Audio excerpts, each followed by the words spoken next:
Good morning, everybody. Welcome to Trade Live with IG. I'm Chris Beecham, Chief Market Strategist, and joined by Aaron Bright. Hi, Chris. How are you doing? He's our Assistant Portfolio Manager who has valiantly stepped in what is a triumphant bit of scheduling. Both Rich and Angeline are away. So Indeed. You've got the B team, can we say that? Yeah, I guess so. Beecham and Bright are back. They are back for one session only so far at the moment. So there we go. How have you been, Aaron? Very well, very well. I mean, it's, doing all right with all this volatility, but it's interesting time in markets. And I think these sort of scenarios, you tend to learn a lot, and they're very interesting. Yeah, it's really interesting from a sort of institutional standpoint, because obviously this is a lot more, usually with Rich, it's a lot more about the trading, the overnight stuff, the short-term stuff. But you're sitting there in your institutional fortress watching the world burn, essentially. Well, yes, to an extent. I mean, I've got to just these sort of situations when there's volatility in the markets, you just got to try and stay as calm as possible. And I think the best bit of advice I got when I was starting out in my career was just don't do anything knee-jerk in times like this. So I'm definitely trying to apply that to my work today. Which is easier said than done, isn't it, really? It's always the thing you say in the calm times when, if it gets volatile, just stay sensible. Well, I am, even though we are investment professionals, we are human beings. So we do, unfortunately, those psychological trading and investing issues do tend to... Do they not teach you portfolio guys some kind of Zen approach? I wish. Your immediate reaction is still the same as what it would always be, but then you have to sort of think rationally. Don't think, okay, loss aversion. Don't think all these sort of psychological issues which cause investors or traders to lose money a lot of the time. Yeah, exactly. It's always a learning curve in the investment environment. And how have you been generally, anyway? How's things been? Yeah, with your injuries and your holidays. Oh well, the injury is the broken elbow. I assume you're referring to the famous broken elbow. Yeah, it's okay. I'd say it's about 98% better. I don't think I'm ever going to get the 2% again. No, it still aches a little bit, but yeah, you'll always twinge as a reminder. Exactly, to not go mountain biking in Essex, which. You thought you could go mountain biking in Essex? It doesn't strike me as a very hilly place. Well, I found out that it's a rather dangerous affair. So if you don't know what you're doing, what about yourself? How are you faring up in these volatile times? It's been absolutely manic. I forgot what it was like, really. You do, I think, in the calmer periods, even in August last year, which was really sort of telescoped volatility. Yeah. You forget what it's like, especially when it's happening day after day after day. And it was for a while. It was getting back to stuff we've not seen, I think, since 2020. Yeah. It's the closest parallel. I agree. I mean, you had sort of snippets of this in 2022, I'd say. Yeah, you did a little bit, didn't you? But the moves that we're seeing, over just a few days, I mean, I think it's the fourth biggest fall in the S&P 500 since the Second World War. Yeah, in terms of sort of the pace of it, the pace of the fall. I mean, pretty crazy. And then you have these rises in the market, which are almost like, you haven't seen them in sort of 20 years plus in some of these indices. Second biggest ever move in the NASDAQ 100. Yeah, I was telling Rich that the last time the NASDAQ moved that much in a day, I was in nursery. So that's a good stat. When was that? 2017? 2019 actually. But yeah, it's I mean pretty crazy moves we're seeing. Yeah, they are fantastic. Good morning, everybody. Seeing some good people in the chat. The usual suspects all there: Monkey Man, Andrew McKelvey, Esar as well. And that brings us on nicely to the schedule for today. So what have we got coming up, guys? Oh, the suspense is killing me. What have we got on the list? Oh, 8 o'clock, there we go. So opening bell with still with me and Aaron and A15 fast markets. And then a slight change to our published schedule, as they say on the BBC. The week ahead with Esar and Joseph. And then at 9 o'clock, the man himself, Tom Sosnoff. I think it's not live. He's not actually coming to the studio, is he? It would be an interview with the dialing in from Chicago. Dialing in from Chicago at whatever time, unearthly time of the morning it is. I've heard good things about Chicago. Haven't been myself, but I've never been. My sister went on business about 6 months ago, and she said it was one of the best places she's been to in the US. So, a vague memory, my parents went when I was about 4 on business. Brought back a Chicago Cubs T-shirt. And they also had the chance to go to the Hollywood Bowl or whatever it was, and they didn't. And my sister was appalled because it was the place you were supposed to go, and they thought, no, we won't bother. You weren't there when they dye the river green for St Patrick's Day? No. They're still allowed to do that, really. Is that the thing you can do? They did it this year. It's not very ironically green, is it? No. Dump the chemicals in the river. Anyway, let's see what the chat's saying. So, everyone is. I saw some messages earlier where people were talking a little bit about gold. Yes, we should talk about. Well, should we do overnight action first? Should we go straight on to that? Let's do that. It's slightly early, but let's go straight on to that. Thank you, guys. Moving overnight. If we go, let's talk about gold first. How many record highs is this now for gold?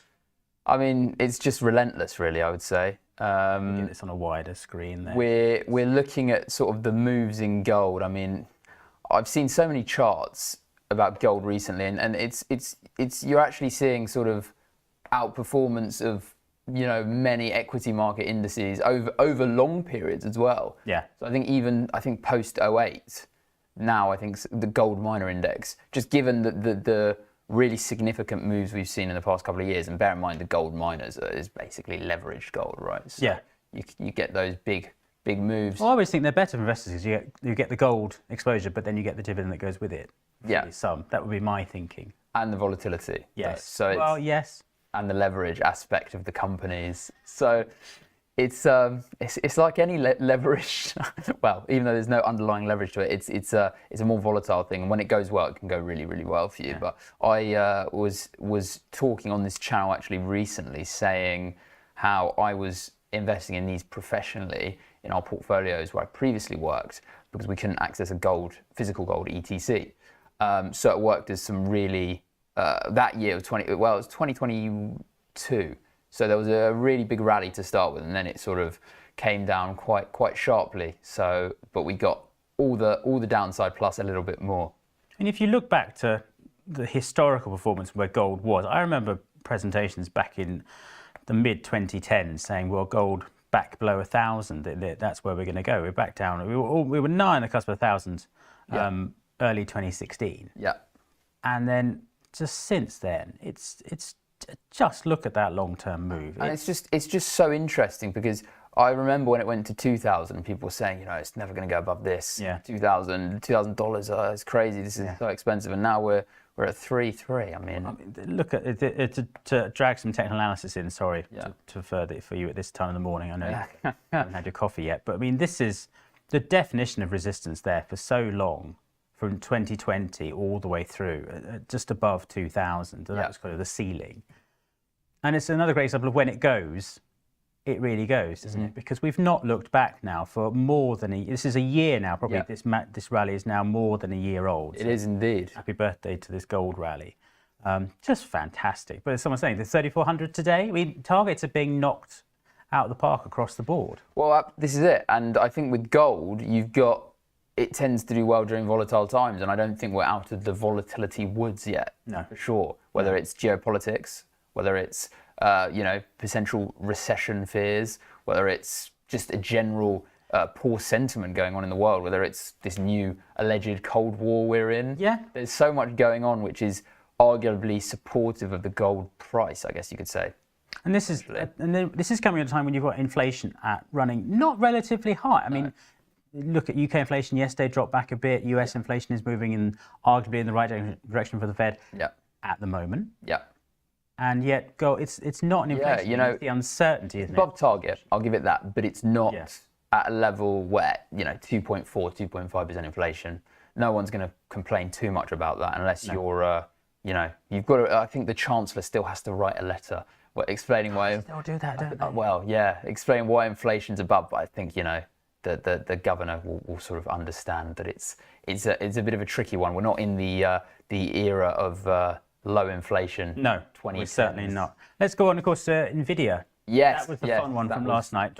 You talk about it when I get it up on the chart. Well, there's Rich, by the way, in the chat, so make sure you don't make any mistakes. Well, it was very interesting. It was very interesting with Nvidia last night because the US government basically gave them a bit of a slap on the wrist, if I'm not mistaken, saying you need certain licenses to export certain chips to China, and obviously their stock has fallen fairly significantly. I think you are the master of understatement with that line. Exactly. obviously some, really quite a big fall last night with Nvidia and tech names based on this, and they have to do quite a big write down. That's what they write down in inventories. That was what they were particularly concerned about, and obviously a big hit to their earnings if they're losing a chunk of the Chinese market or potential future Chinese chips being exported to China. Add on top of that all the tariffs. I know we've got the reprieve at the moment, but who knows what's going to go on with the tariffs? Well, with tariffs, at one point it was just yesterday it was 245% on China and the White House. I mean, I don't have Trump on speed dial, believe it or not. So I don't. No, you should though. It'd be really helpful. Exactly. I mean, so I don't. I mean, none of us know unless you're in those cabinet meetings. But then you don't know if he's going to change his mind 5 minutes later. No. So that's the thing. Are these? We have had these tariff reprieves for a lot of these technical goods, electronic goods, which have. Which Apple were concerned about because they were going to be hit quite badly with these tariffs. But we've had that reprieve. But, is that going to be cancelled? Are we then going to have, tariffs on these kind of things, tit-for-tat tariffs, and then it's going to hurt Nvidia and these sort of companies even more? That's the concern, I think. Exactly. And it's already down, 32% from those record highs in January. So is it pricing in enough bad news? That's the key thing at the moment with Nvidia. With your investment manager's hat on, is it pricing in enough bad news? Well, I think the whole market is quite... The rally we saw was so optimistic last week in general, given I think the sentiment. And there hadn't really been a change in fundamental sentiment apart from the fact that we had the reprieve, which was the huge driver of returns for that specific day, the 9.5 of the S&P. But the environment where people are concerned about a weakening economy in general, people are concerned about, this sort of the geopolitical angle with China, the US, Iran, many different players. And people are also concerned about, the unpredictability of the US government policy and the unsustainability of the US debt, which people are worried about. So there's still all these moving objects in the background. They haven't gone away. The macro noise, I would argue, is still there. It is still there, really. And this is the problem for US markets is that it's not that markets hate uncertainty. It's the cliche that gets trotted out again and again and again. But it's just not knowing from day to day. And again, investment managers all over the globe must be tearing what little hair they have left out because you just don't know. Yeah. The sense of so many people competing for Trump's attention, so many people trying to make differing statements. I watched last Wednesday when they announced that pause, you had the US Trade Representative Jameson Greer, I think Rich and I talked about this before, but literally being grilled on the floor of the US Congress as the tariff pause comes through. And he had no idea. He pretended he knew what was coming, but he had no idea. Well, that's the thing. It's the uncertainty. And as you said, markets really don't like it. And that's been a key driver of volatility. Add into the fact that you had US stocks at record highs. People were calling... And expensive. Yeah, expensive, exactly. So 22, 23 times forward and back and forward earnings. So really pricey. Add in all the macro noise, so it really primed for a correction at that period. But yeah, really interesting times. I'm clinging on to my hair at the moment, thankfully. So, You're doing better than I am. Although my barber's noticing a few greys. Oh, join the club. We should look at the economic calendar, the gallery, for reminding me, because they're very good at keeping me honest these days like today. So we have, of course, today, the excitement is there for ECB fans, ECB rate decision. So we're at 2.5, I believe. 2.5 on the normal rate. And the scope is, what I've been reading is that they're primed for a little bit of a cut, potentially. Yes. Yeah, 25 basis points is nailed on at this point, really. So it's really interesting. We'll come to that in a little while. And the press conference, of course, is 1:45, and then housing starts and building permits. You've also got, of course, it being a Thursday, initial jobless claims, which does take a bit of a front row seat because we're kind of watching the US economy in real time deteriorate. Well, we think we are anyway. And the thing is, these are all lagging indicators as well, which is frustrating because we really want to get the data now and extract it out. You don't have the forward-looking indicators. Do you not get some special data that we don't know about? Oh, I wish, Chris. I wish. As I said, Trump's number doesn't seem to be working at the minute. No, exactly. So, but obviously these are lagging indicators, and we don't know if and when there's going to be more damage to come. No, exactly. So you threatened to talk about bonds this morning with me. I did. You threatened because it's my least favourite topic because it's just not something that certainly on the leverage side of things, people trade that much. No. So I've managed to escape talking about bonds. Unless you're a Japanese hedge fund, which has been bought out over the past week. Exactly. If you've been doing the basis trade and all this. Exactly. Kind of thing. Just what's your view on the moment on what bonds are telling us? Well, I mean, the bond markets really had a massive tantrum, and I think I don't know who said this, so please, I think you'll know, so please step in if you know. But someone said, if I were to be reincarnated, I'd come back as the bond market because I would terrify everyone. I do know who said that. Do you know who said that? No. It's James Carville, who was Bill Clinton's strategist, because I trotted that one out last week. Oh, did you? With Rich. Yeah. Oh, brilliant. It's absolute. It's the one everyone was quoting last week was, you're going to come back as the bond market. Absolutely. Absolutely. And that's the thing. I mean, we've seen bond market just go up and down like crazy pretty much over the past month or so. We've seen yields down, we've seen yields up, but we've seen huge upward pressure in yields, even though they're not acting as this sort of safe haven asset, which they traditionally do. I think it's just concerns over, a lot of the time, it's over sustainability of the US debt, concerns over the US in general, and just worry, just general worry, and it's not acting as its traditional safe haven asset, which is the concern, really, I would say. I think that elements of it is concerns about prospective inflation.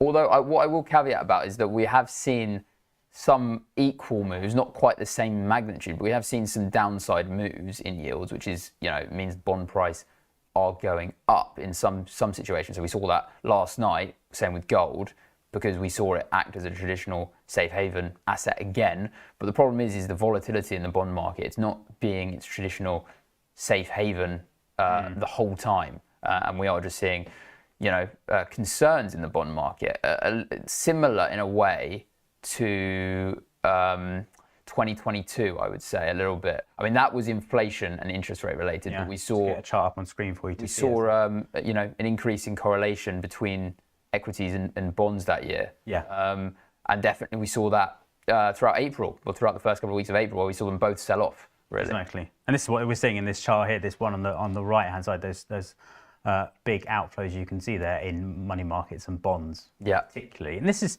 I think, it is again that uncertainty coming back. Is that loss of confidence in the US? Totally. I think that Rich and I both think this is what made them blink really last week. Was somebody coming in quietly and saying, "Look, if you lose this game, everything else you want to do with China and reordering the world, if you knock out the foundations of US supremacy, essentially."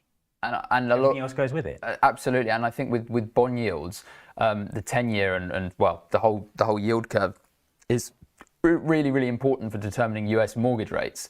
And if you've got a bond yield skyrocketing, you're going to have US consumers, even though they tend to lock in thetheir mortgages for a lot longer. They do, don't they? So all this talk about it hits mortgage payments, it doesn't really, because they've all just fixed for new home buyers. It's going to be harder, and it will, put a little bit of pressure on the US housing market. Not as much as certainly the UK and continental Europe, but not great, great stuff. I love Esau's comment in the chat. You come back as the dot plot, a centre of attention and poorly understood. Every time the Fed meeting rolls around and they talk about the dot plot, I have to remind myself what it means. It's just one of the things that doesn't stick in my brain. It looks great. It does. And then you have to, what on earth does it mean? Exactly. Yeah, there's a lot of unpacking at these with their diagrams and stuff. But we obviously heard Jerome Powell speak last night, and that was quite an interesting affair. Yeah, that kind of flew under my radar last night. I confess I was out, so I didn't miss it. I mean, all the memes were back out last night about Jerome Powell maintaining current interest rates while awaiting greater clarity. Sorry.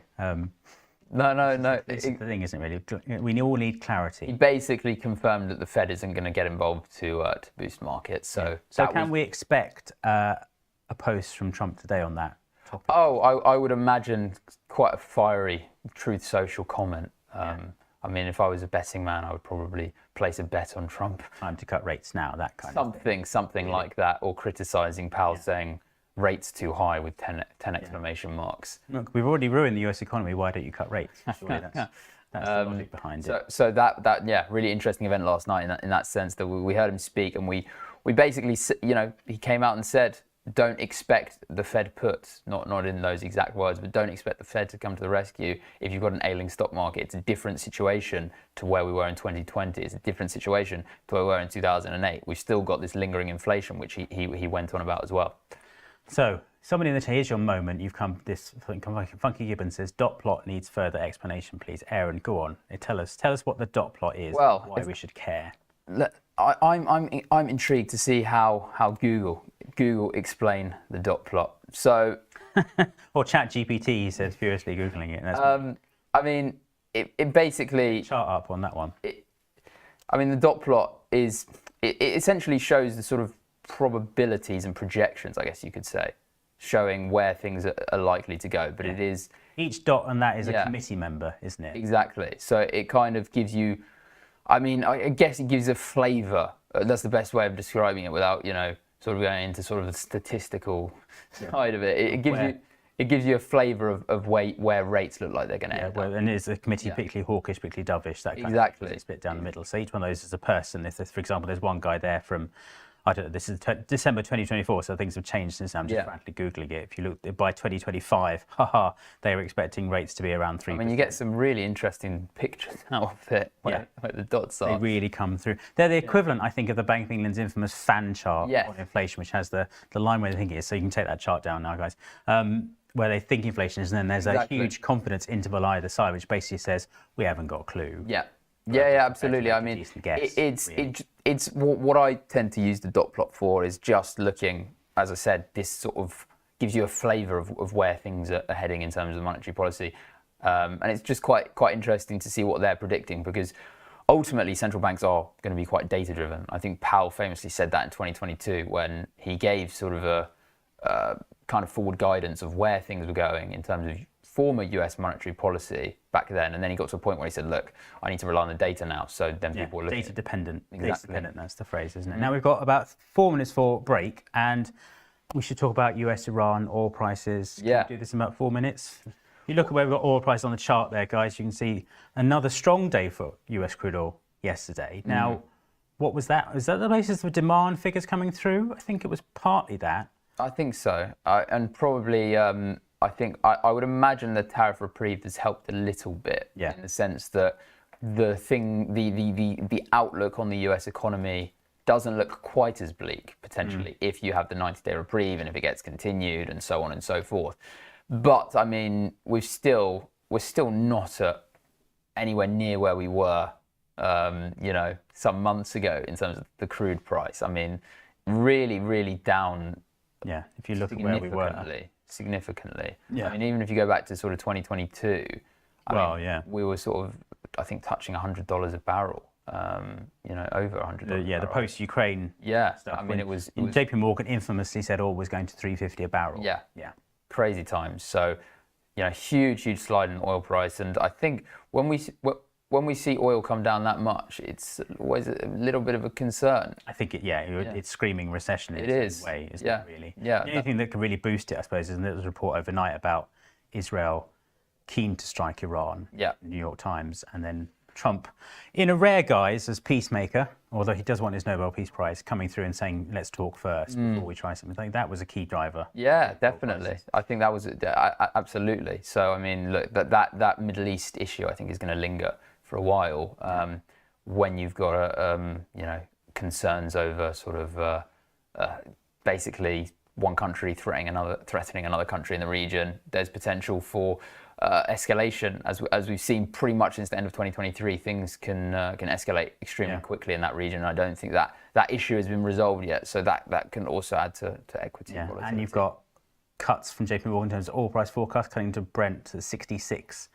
next year. So if I get up my Brent chart there, you can see where. And if we have a weakening US economy, that's going to pressure it even further. Yeah, so roughly where it is now, essentially, but also cutting into 2026 forecast lowered to 58 as well, so back down to where we were, which is obviously a long way away, and there's a lot can happen in that time. But very much interesting time for oil prices.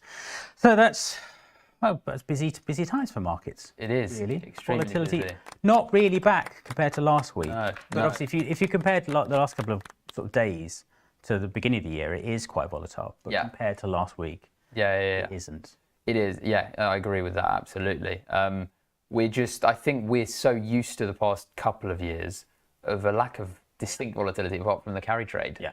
So it really is back again. It's sadly refreshing.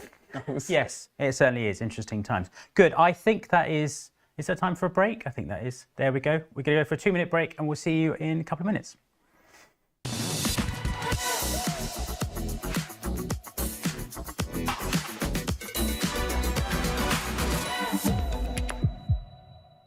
If you're looking for flexible ways to trade financial markets, whether you're experienced or new to trading, you've come to the right place.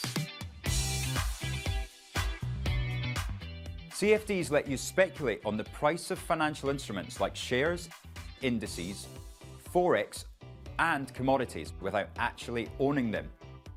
You can benefit from both rising and falling prices across 17,000 markets, letting you find the perfect opportunity. So if you think the market's going up, you buy. If you think it's going to go down, you sell. When trading CFDs, you're trading on leverage. Now, leverage lets you trade bigger positions with less money up front. So this increases your profits on your trades, but also remember your losses are also amplified. So be sure to manage your risk. With us, you're not alone. You're part of a wide community of traders that you can learn from. We've got the experts, the tools, and extensive educational resources to help you on your journey. If you're not quite ready to trade CFDs with real money, you can always give it a go on a demo account. Open an account today, join the conversation, and be inspired to make moves.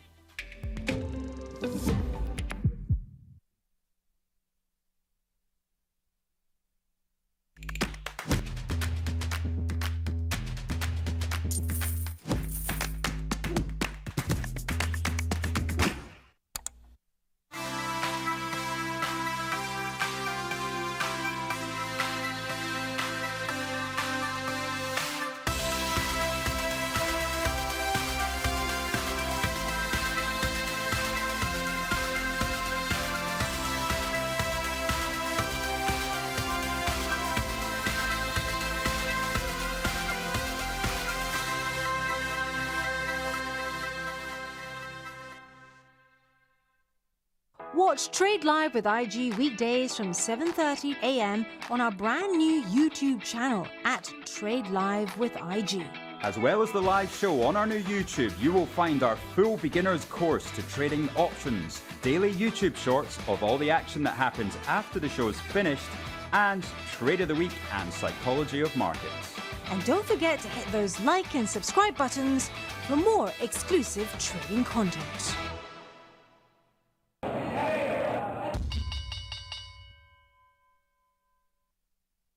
Welcome back, everybody. We're time for the opening bell. Are you ready? You have it poised? I've got it ready. Poised there. Excellent. Well done. So look, we're looking at FTSE. We're slightly lower so far this morning after a bit of a bounce last night. If we get that one on the screen, get one on my work. I'm not really too surprised, given that when the US sneezes, the whole world tends to catch it. So, yes. I mean, you've gone with the other famous cliche about. I know. I'm just a walking quote machine today. Yeah. Yeah, I mean, given the volatility we saw, US equity markets down sort of between 2% and 3%, depending on your favourite index. It's likely that Europe's going to follow, given the fact that these sort of implications were growth. I'd say it was a growth concern sell-off and a sort of big industry-related sell-off, which is going to affect various different countries. Relatively stable, I think, so far in the session. We're not seeing. We're just not seeing another fall. I think a lot of people are primed for another big drop. We're waiting for that flashpoint. Yeah, I think we are waiting for the next shoe to drop. I think this is the key thing, really. So looking at FTSE, let's go to Germany. Actually, that's not doing too bad this morning. No. DAX, because those automaker tariff exemptions over the weekend seem to be helping a bit, really. Exactly it. I would agree. Huge auto names in the DAX. I don't have a German car myself. I would like some of the nice German cars, certainly. But yeah, they're definitely going to be a relative beneficiary when you cut when you have the tariff reprieves. Yeah, should be interesting for European markets. This is holding up really well. I think the way they've come back a little bit actually is the damage is far less severe for European markets, and that's because they're still so much cheaper than the US. I think, really. So they're not pricing in so much good news, which is going to make I agree with that. Less affected. We're only 20 seconds away now from the FTSE cash open. So I know the excitement is almost palpable. 15 seconds apparently to the bell, I'm told, and the CAC as well. That has been a seesaw year. It has. For them. It has certainly indeed. Are you ready? Are you I am poised? ready. I'm going to get it back in vision. You're not supposed to hold the bottom. You have to hold it from the top and do it. Oh.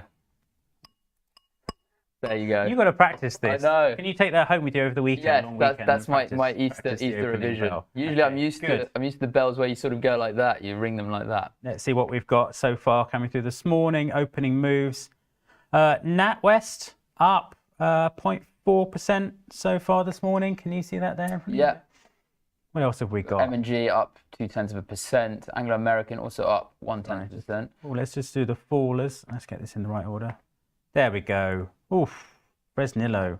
Now, what I'm going to check on my ex-dividends while you're running through that. I'm just going to check on what we've got going ex-dividends. So Fresnillo down almost 4.5%. BAE Systems also down 1.5%. GSK down 1.3%. Oh yeah, Fresnillo have gone ex-dividend today, so that explains the final and the special dividend. So it's a fairly chunky, just pricing in the dividend there. Yeah, absolutely. And obviously FTSE 100 companies tend to have quite chunky dividends compared to some of the US tech counterparts. So big reason why many invest in some of these FTSE names for sure. London Stock Exchange Group down. Also on the list today. Sorry, I'm just going to match as we go. So down 1%. I always found that, I remember when I first saw the London Stock Exchange is listed on the London Stock Exchange, a bit of a inception level thing, but quite especially, of course, they're called the LSE as well. So it's yeah. We're talking about the university. Let's flip to the other end of the spectrum. What's actually going up this morning? We'll talk about Sainsbury's in a minute. Up 1 point nearly. It started out fairly strong, just easing off. You can see that rally into the results. Yeah, always brilliant rally there. Kingfisher, St James's Place, JD Sports still doing quite nicely. Yeah. Relatively muted open. Yeah, I was going to say the gains we've seen are pretty lackluster. Yeah. But a gain is a gain, and I'm sure is a gain. These equity holders would prefer that than seeing red for sure. There you have it. Can I make my list bigger? Oh, that requires me to zoom in again. That's going to be a bit fun. I'll try and do that as I go. Let's talk about Sainsbury's. Let's talk about Sainsbury's numbers this morning. Indeed. We can find, what was the RNS on that? They were full year figures. I did quickly scan the RNS this morning. Very positive, I'm guessing. They were so far. Let me just... there we go. I predicts flatlining profits as supermarkets brace for price wars that we've got right at the moment. Vow to remain competitive. Yeah, interesting time for these supermarkets. Definitely. Just over $1 billion in profits for the 12 months to March 2025. But also, of course, it's sustaining its strong competitive position. This is the key thing with these supermarkets, isn't it? That your margins are so thin that you are really fighting for every last customer. Oh, definitely. And we've seen a lot of, particularly last month, if we talk about US supermarkets, Costco, Walmart, they faced a little bit of pressure for sure because they were concerned about, increased costs with tariffs and just general rising costs, which had been eroding away at their margins. So they've been giving some poor guidance, and it's going to be quite interesting to see when they do their earnings report, because you very interestingly sent me something yesterday about United's earnings. Yes, they are. I think we chart off, guys, for just for a second when we go to talk about United. Yes. They've taken the first step here with they're giving you two scenarios for earnings. One if things go well, and one if things go badly, which is for a top line. So angry Trump and peaceful Trump. Yeah, recessionary scenario, normal scenario. Yeah, which I think is not the greatest of signs. When you start issuing two layers of guidance, it doesn't imply that you have the best vision. No, but then I suppose it's a reflection of the uncertainty that we've got, and that word just keeps coming back again and again and again. We've got even companies saying, "Look, we don't know. This is the current standpoint. If things get better, then we'll be okay. And if we get worse." But I would say that someone like United Airlines, they're probably going to be hit really badly in a recessionary world. Airlines, I think Warren Buffett's not the biggest fans of airlines. I think it's that quote again. Yeah. Sorry, it's just cliche central with you and me. He said, if you actually look at all the money invested in the airline industry since 1900, nobody's made any money in it. Yeah, made and lost. It nets off at almost zero. Well, there's so many factors that go into them. Very, very high amount of costs. And when things go bad, they can go very bad for the airlines. Yeah. As we saw in COVID. Yeah. You had basically all the oil price contracts locked in at high levels. You had customers obviously not being allowed to travel, so you had those shoot down. I mean, we saw some huge moves. I remember EasyJet and Wizz Air during the COVID days, down sort of 50%. All good fun. Yeah. We got a request there from, where was it, from Andrew. Look at Man Group numbers this morning. Assets under management dropped by over 5 billion for the first 2 weeks of April. So an absolutely brutal. If you bring that up on the chart, you can see that on the CTM story there this morning. Which you'd expect. Yeah. In this times of volatility, people are going to be lurching money out of Of course. And obviously their revenue is highly dependent on AUM. For all these businesses, they take various different fees based on their AUM structure, whether they've got unit trust, OICs, or whether it's, Man Group, obviously, also an alternative asset manager and a bit of a hedge fund as well. So when you have falling assets, it basically hammers their earnings, and that's the concern there. And it's really quite well correlated with the stock market, I guess you could say, to an extent. Yeah, it is, and you can see that their stock price back to levels we haven't seen in 4 years. So there we go. Nasty move on that one.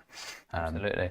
Izdar made a very good comment. Double guidance feels worse than no guidance. I agree with that. That's probably true. Yes. Yeah. There's always that kind of voice. I mean, Axel would kill me for saying this, but technical analysis, if good things happen, then it might go up, and if bad things happen, it might go down. So it's kind of thing of, yes, I know if the bad outlook is just insurance. Yeah, because you're almost like scaring people. Yeah. If you're just saying, well, this could happen, so brace yourselves for basically a fall in our EPS. Yeah. An unfortunate turn of phrase there for airlines being braced for impact. Yeah, exactly. And then we should talk about Deliveroo as well. Numbers this morning, which again I need to just frantically scan. Look up 1% so far this morning. We want to see the share price recovering a little bit there. And then you can obviously see their infamous IPO. We just caught a glimpse of that there, where the share price plummeted. Yes, a terrible time of it. But Deliveroo's numbers this morning. Let's see what they said. Stronger order growth in the first quarter. So strong start to the year, 7% rise in orders, beating from the 6% in the final quarter. I think some of that is as a result of my orders. So. Oh, is it really? Are you one of those? I dabble with Deliveroo. It's quite convenient if you want restaurant quality food, but you don't want to leave the house.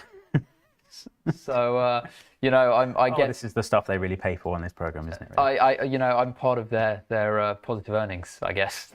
But it hasn't done much to the stock price. I mean, that is the very definition of a downtrend. It's so elegant. If you're very good at picking tops and bottoms, it's just was poetry in motion from a chart. It's like a zigzag, right? Lower highs, lower lows, down, down, and down. We've just rallied straight back for what was obviously a fairly dismal sentiment last week. We've now rallied into the numbers, and you see this so often, don't you, with results? You do. You have a rally into the numbers, and then they take off the downside. Yeah, all the good news. All the good news peters away, and particularly with a stock like this, if there's a lot of macro noise, then that tends to also dominate equity markets. Yeah. Unless you are a beneficiary of, huge beneficiary of recessions, you're going to be caught up in that. But one thing we were discussing, maybe we can move away from this slightly, is the Bank of America's fund manager survey. Yes, which I thought was fascinating. It is, and it sounds a lot more fascinating than maybe the title. Yes, yeah. The title sounds like a when you go on a school trip and have to ask people questions or something boring like that. But it is actually really interesting. I think it's this key chart here. If we get this up on the screen, guys, please. Perhaps this is the most important one. Yeah. I would say that. Talk us through what it means. Well, it just shows the sort of how fund managers are feeling, and I think it's probably a lot of them are going to be multi-asset fund managers, looking at their sentiment towards equities and to their holdings towards equities. So, towards if we go, back a few years, if you go to sort of 2020, you can see a huge fall in equities there. Similar in 2017-18 when there was a trade war, and now we go back to 2025 April where we are now.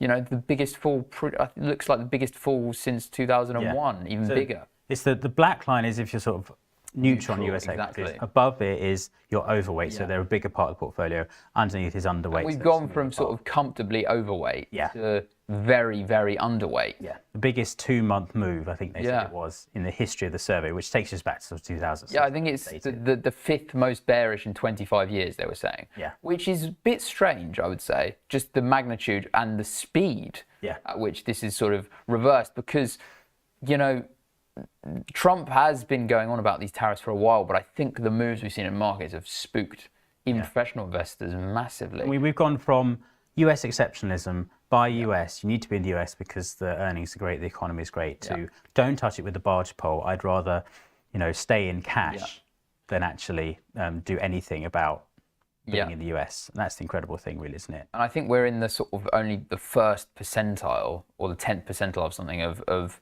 you know, of fund manager optimism towards equities and growth levels. So we're, you know, if I've got a sort of a chart which shows that, you know, essentially beginning of 2021, we saw a lot of optimism. COVID, we saw huge amount of pessimism. Silicon Valley Bank, if we cast our minds back to sort of 2023, that's the chart. You must be able to read my mind. I'm just getting, let's get this one up there on there, guys, just to see this one, expectations on the sentiment. And you can see where we're at now. I mean, the magnitude, because Trump 2.0 was what, November the 5th?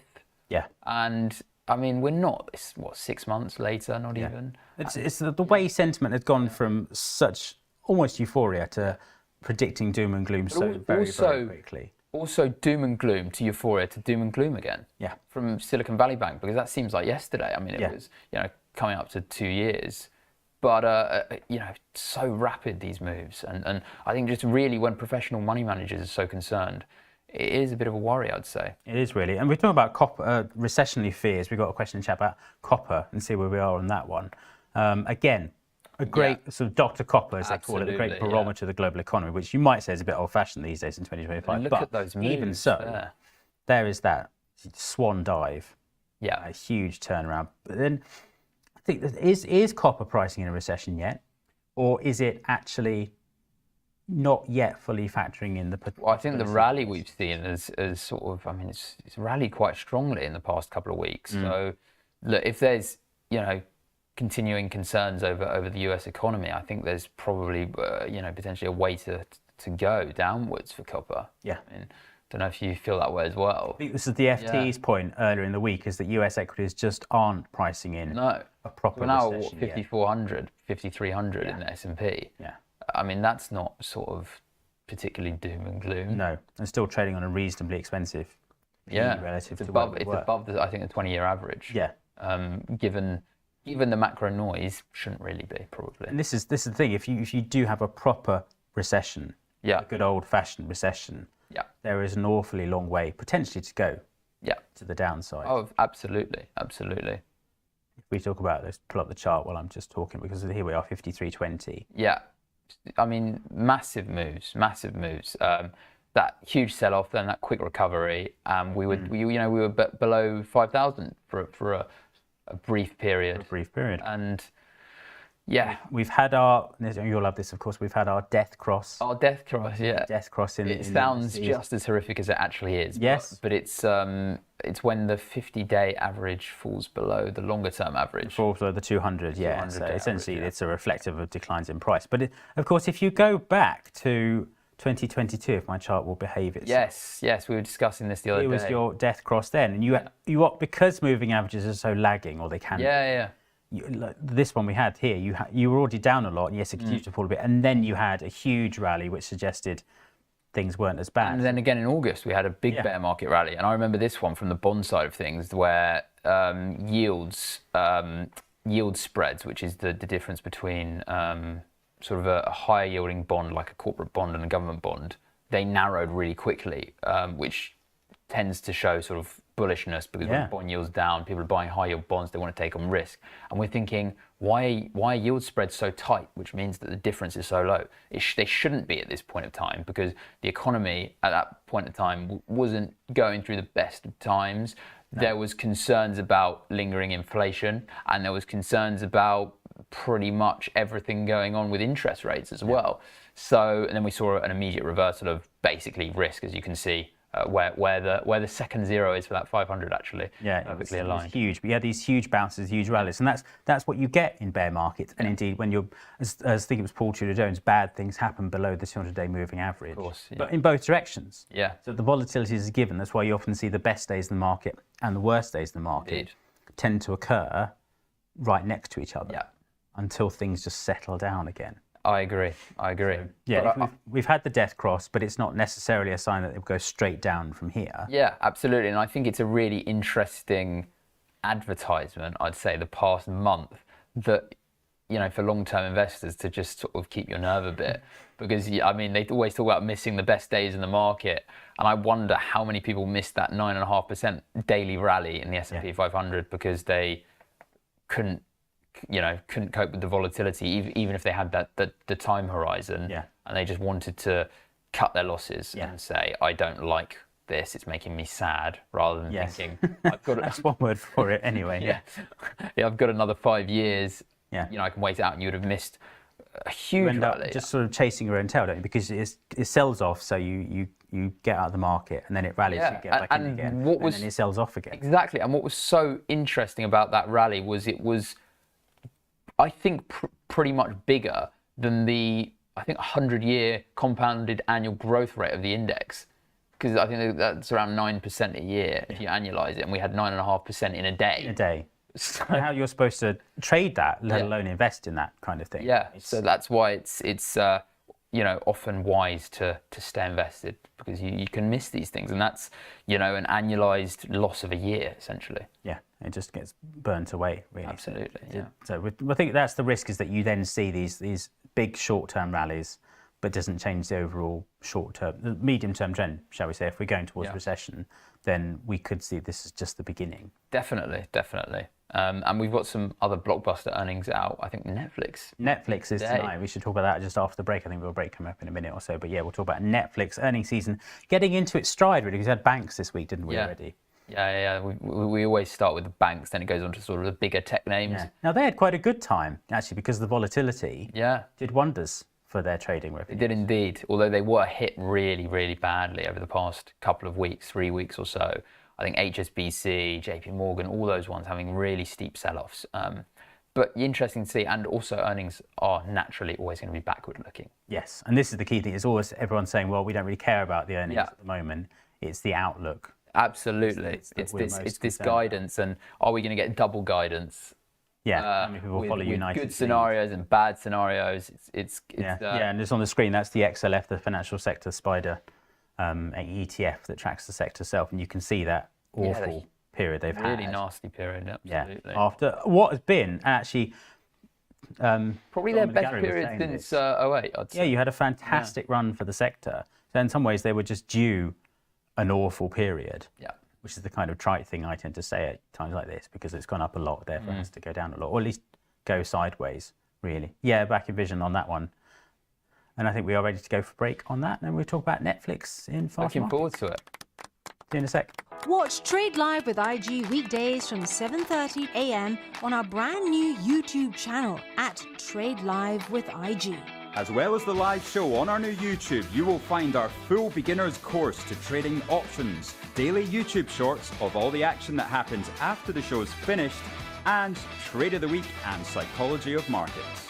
And don't forget to hit those like and subscribe buttons for more exclusive trading content. Do you like the sound of tax-free trading? Well, that's exactly what spread betting enables you to do. This tax-free way of trading lets you speculate on the price of over 17,000 financial instruments, like shares, indices, forex, and commodities, without actually owning them. With spread betting, you can benefit from both rising and falling prices, letting you find the perfect opportunity. So if you think the market's going up, you buy. If you think it's going down, then you can sell short. Not only is spread betting exempt from capital gains tax, but it's also commission-free. All you pay is the spread. With us, you're not alone. You're part of a wide community of traders that you can learn from. We've got the experts, the tools, and extensive educational resources to help you on your journey. If you're not quite ready to trade with real money, you can always give it a go on a demo account. Open an account today, join the conversation, and be inspired to make moves.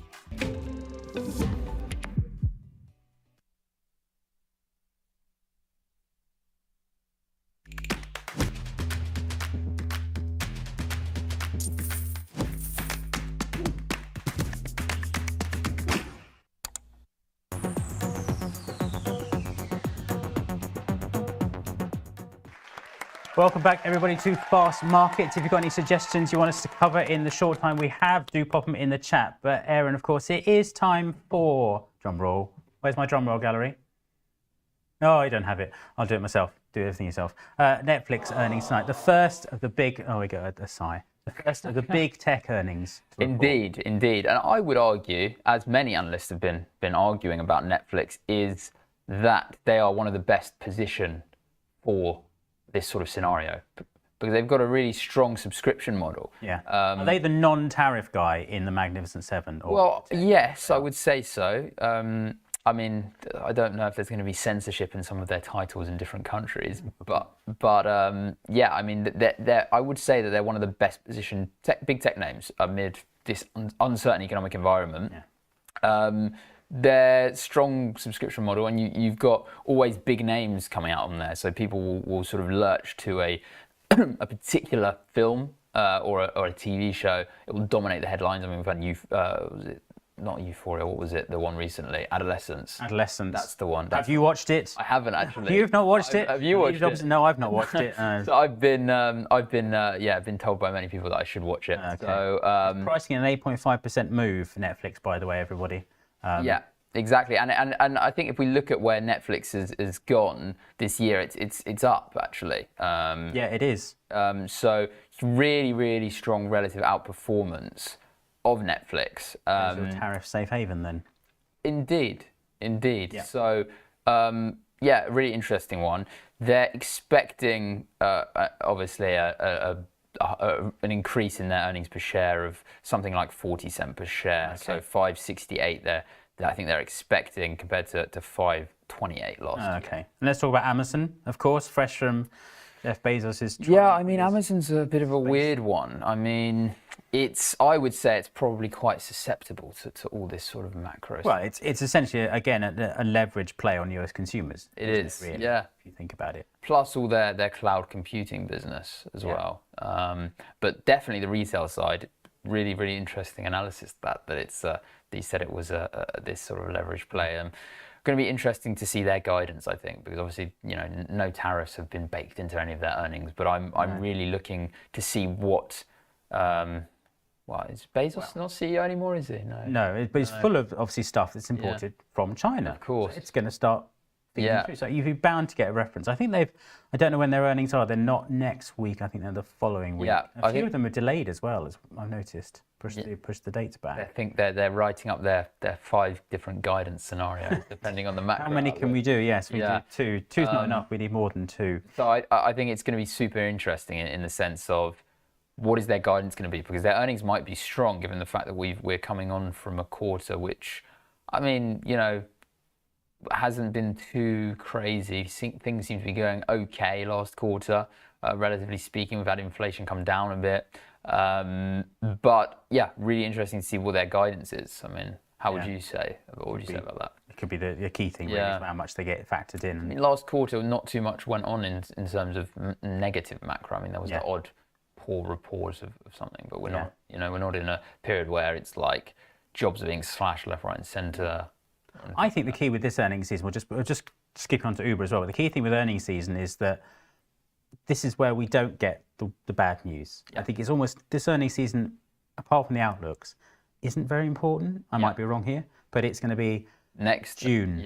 When the next lot. And even the one after that. Well, especially in the one after as well. But yeah, the first one really when it really does sort of begin to drop. Yeah, absolutely. So Uber as well. Here's a classic one of a share price that's gone, as I like to say, it's gone nowhere, in the sense that we are back to where we were about just over a year ago, although the swings have been mad in the meantime. But the sort of forward movement on Uber. Yeah, I'm quite intrigued with Uber because, I mean, how do you think it will fare up in a situation if we've got a declining economy? I mean, Yeah, would you say it's an essential service, getting a cab somewhere? For a lot of people, it probably is. Yeah. I should think. It must be for you. I mean, that's how you get to work every morning, isn't it? Getting a cab to work? Yeah, I'm sure that's how you do. You guys, institutional business. No, I wish. I wish I was on the Northern Line this morning. Very quiet, actually. Oh. But the Northern Line, I would love to get a cab to work, but I think it would be rather pricey. So Yeah. sorry, Uber. I'm not. Yeah, gonna but give I you think my Uber's hard-earned cash. another key one to watch. Really, it could be because of course and it's food as well. So you've got Deliveroo, yeah. the Deliveroo story as well, really coming through back for them. People ordering less because they just can't afford it. So. Absolutely, they're going to be, making hard-boiled eggs, I'd say. But eggs in America have gone to crazy prices. Oh yeah, the egg price. Even the Chinese are taking the mickey out of the Americans really because all their eggs costing so much. Let's do the micro strategy in time we have left. Of course, everyone's favorite Bitcoin alternative. Yeah. Micro. Here it was up at the highs back in November when everyone wanted a piece of it. And this is when I first read up about it and the strategy and the fact they were just buying all this Bitcoin. Yeah. And they do actually have their own core business, but that doesn't make any money. Yeah. It's all Bitcoin, essentially. Yeah. Absolutely. And I mean, it's sort of an equity-like play on it, as you said. One way to put it, but yeah, it's again even more a leverage play because all the holding. So a decent bounce, obviously from the lows and backed by the 200-day moving average. So people will doubtless take some comfort from that. But it's a wait and see moment, really. It is indeed. The thing about Bitcoin, it's trading really like any other asset at this point. It is, yeah. People are, it's a great alternative. It's not It's a proxy for risk, I think. But it's now a proxy for risk Yeah. because it's been admitted to the family. It is. You've got ETFs, you've got people saying it's digital gold. People love it so much that it's just become one of the boys, really. I agree with that. It's really interesting scenario with what's going on. I think, the concern with a lot of these, the general consensus, I mean, particularly with the UK, I mean, if we caveat a little bit to the UK economy, is concerns of stagflation and concerns over what the UK has. Yeah. So I've got a lot of things to look forward to this year. It's going to be certainly an interesting year. There's a lot going on. It's going to be absolutely manic, kind of. It is. I'm intrigued to see if we get that 25 basis point cut from the ECB today. That is the key thing. I think to watch for today is going to be what they say, and also what the outlook comes in terms of inflation. Well, that's it. That's it. Thing, inflation, and also the change in language with regards to tariff implications. Yeah. What does that mean for the economy? What does that mean for inflation? Yeah. And what our friends from the ECB say about it? Look at that move in euro dollar up to 114. We've gone from 102 to 114 because dollar weakness. People abandoning the dollar. I was going to say I would put that down to dollar weakness rather than euro strength. Yeah, exactly. And then if they come out and say something fairly cautious. Exactly, it'll be interesting to see how this moves, and obviously we've got cable 132, I believe, which is I mean, people in the chat may know that I'm going to the States in December time, so I'm hoping to get to $2 the pound. $2 the pound again. You're an eternal optimist. I don't think I'm going to get anywhere near that, but that would be lovely to because I've been told by friends in America that it's notoriously expensive since COVID. It's just gone to mad levels. Even in sort of US terms, I mean, $80 for a haircut, I know people would pay, which is a tad pricey, I would say. Yeah, this dollar basket right sort of at the bottom really just holding these lows, sort of washout levels. You kind of think if, and this is a big if, the tariff headlines don't come back, you've got a bit of a short-term rally coming back in. Indeed. Yeah, absolutely. I would agree with that. We've had the first, Japan is currently chatting to the Americans. This was the story overnight, the Trump gate crashed the tariff talks. Yeah. And said how well they were going. It sounds like a Trump thing. It's very much so. Yeah, and the line from the Japanese guy, because he's become a junior minister, was said, "I'm so grateful and awed that Mr. Trump came and talked to me because I'm so much lower in status than he is." So it's just saying all the right things. And I think a deal is to an extent in everyone's interests. Well, it is. Yeah. But will they get one? I think certain countries will, because I think America, as much as it does want to onshore some of its production, it still wants to have, maintain profitability and earnings growth for these businesses, particularly with complex supply chains. I think that's going to be quite important for them because the stock market is very important for many Americans. 401ks, I believe they're called. Yeah. Quite a complex name for a pension. But Yeah. You know, if they're losing money rapidly, Trump is going to lose support. Exactly. If they feel it in the pocket, that's the key thing. There we go. And it's going to really put pressure on them. Thank you, Aaron. You've been an absolute star for the morning for an hour. Thank you, everybody, for joining in. And now we hand over Isa for the next slot. Thank you very much, and have a good long weekend too. Happy Easter.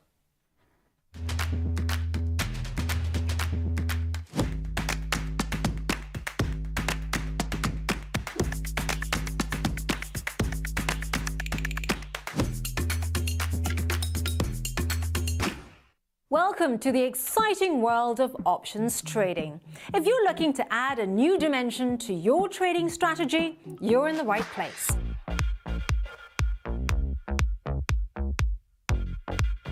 Options trading offers unique benefits that can elevate your investing game. With options, you can protect your portfolio against market downturns, essentially creating an insurance policy for your investments. Now, what sets us apart is our commitment to your success. We provide extensive educational content to help you understand options trading inside and out. And with our 24-hour servicing, support is always just a call away. But that's not all. Options also allow you to generate income from your existing positions. Strategies like covered calls let you profit even when your stocks aren't making big moves. Options also shine when the market isn't following a clear direction, whether prices are rising, falling, or staying flat. There's always an option strategy you can use to potentially benefit. Now, we offer two ways to trade options: listed options for US shares, ETFs and futures, and over-the-counter options through spread bets and CFDs. Both types give you the ability to take various market positions. So, ready to explore the potential of options trading? Well, open an account today and take your first steps into this dynamic market. Remember, while options trading can be rewarding, it comes with risks. Always trade within your means and never risk more than you can afford to lose.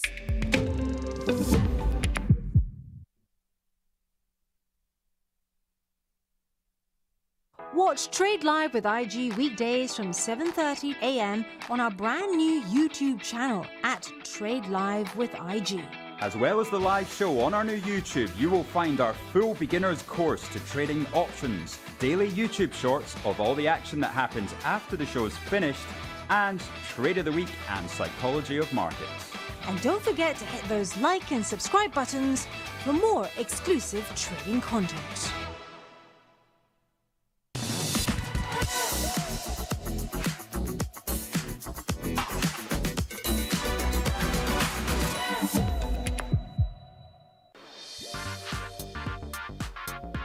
So today we're on set filming our latest ad campaign for IG Invest. IG Invest is the latest innovation from IG. It's aimed at those who are interested in investing or maybe have a bit of knowledge but want to become more experienced.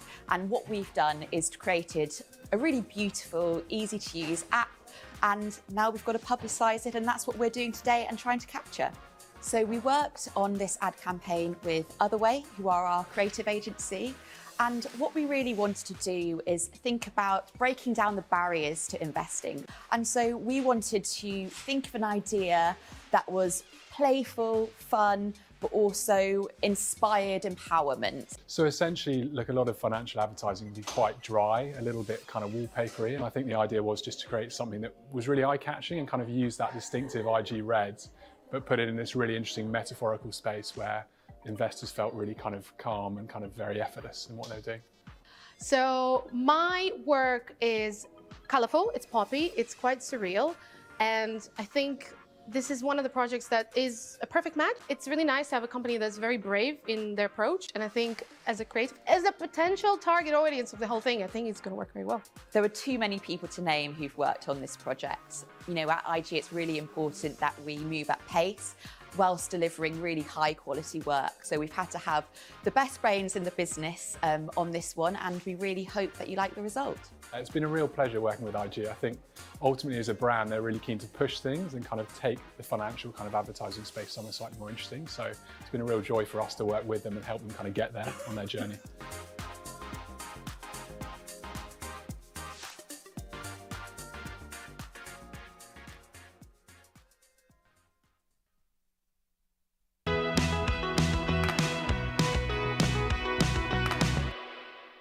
Hello, welcome back. So I can hear the cheers. They have these sound effects. Right, Rich is on holiday, Ange is on holiday, and so now the kids are running the school. It's a bit chaotic, but I think we're going to survive. So you've got me for 30 minutes, and I'm joined by Joe. Hey everyone, Joe here. I'm part of the transformation team here at IG, working to give our traders the best experience possible. Yeah, exactly. Yeah, welcome, Joe. We're always happy to have people added to the show. I think this section is normally where we look both at some of the macro news that's ahead, but also some of the earnings news.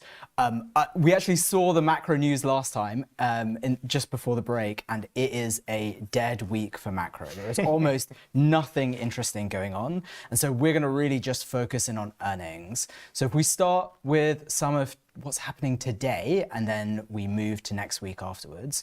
So today we have Netflix earnings. I think that will be an interesting one. That's really interesting. Yeah, I mean, they're often volatile post earnings, but adolescence, that show's been leading the national debate. Yeah. Everyone from the Prime Minister's been watching. Yeah, and it's one of those rare UK shows that I think is like really broken out to international, and I think it's really interesting to see like how it started to really shape the debate. I think for me, Netflix is also interesting because last quarter we saw a massive amount of kind of live events that Netflix was investing in. So for example, there was the Mike Tyson Jake Paul fight. And so the question for me is, if we look at those user numbers, are they staying stable? Or are they kind of dropping off so when those live events are gone? And so I think that will be a forward look at whether Netflix is going to do live events in the future. Because if it's seeing a huge drop off, I think it's probably not worth the investment. But if they say kind of have a big spike and it plateaus, I think it's good for them long term. Yeah, be interesting for sure.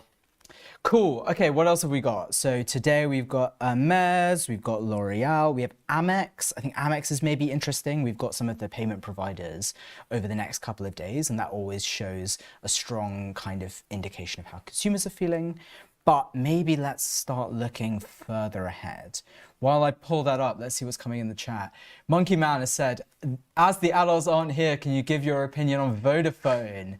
You know what's really funny? I like to troll Rich, who's the main host of the show, all about how he's like super long Vodafone. Yeah. I have awkwardly started buying Vodafone myself because it has a really, really solid dividend yield. It's quite a solid stock. So I'm only saying this because Rich is not on the show, but actually I am kind of bullish Vodafone. Okay, cool. So we're looking at the week ahead. This is a monster week for earnings. So yeah, you're right. After close on Tuesday is Tesla. Do you have any views on Tesla? I mean, it's always a big one. I think they've been non-stop in the news, since Trump came into play. Their stock's obviously corrected quite heavily of late, but super materially. I think it's down over 40%. Is that right? From their peaks. But Elon's, a bit allegedly stepping away from government, focusing back on the businesses. So, it'd be interesting to see what that looks like. Yeah, for sure. And I think what we've seen is slightly weaker delivery numbers than kind of the market had forecasted over the course of the quarter. And if we look at places like China, for example, demand for EVs is much, much lower. Someone in the chat has just said, oh my God, we lost Esau to Rich's. I will only say this while he's not on the show. And he's not, thankfully, not in the chat anymore. But sorry, yeah, so Tesla, slightly weaker delivery numbers. And so I think that's something maybe to be a bit worried about. Elon was, I will put it gently, a bit distracted. Say that again. From several of his CEO roles.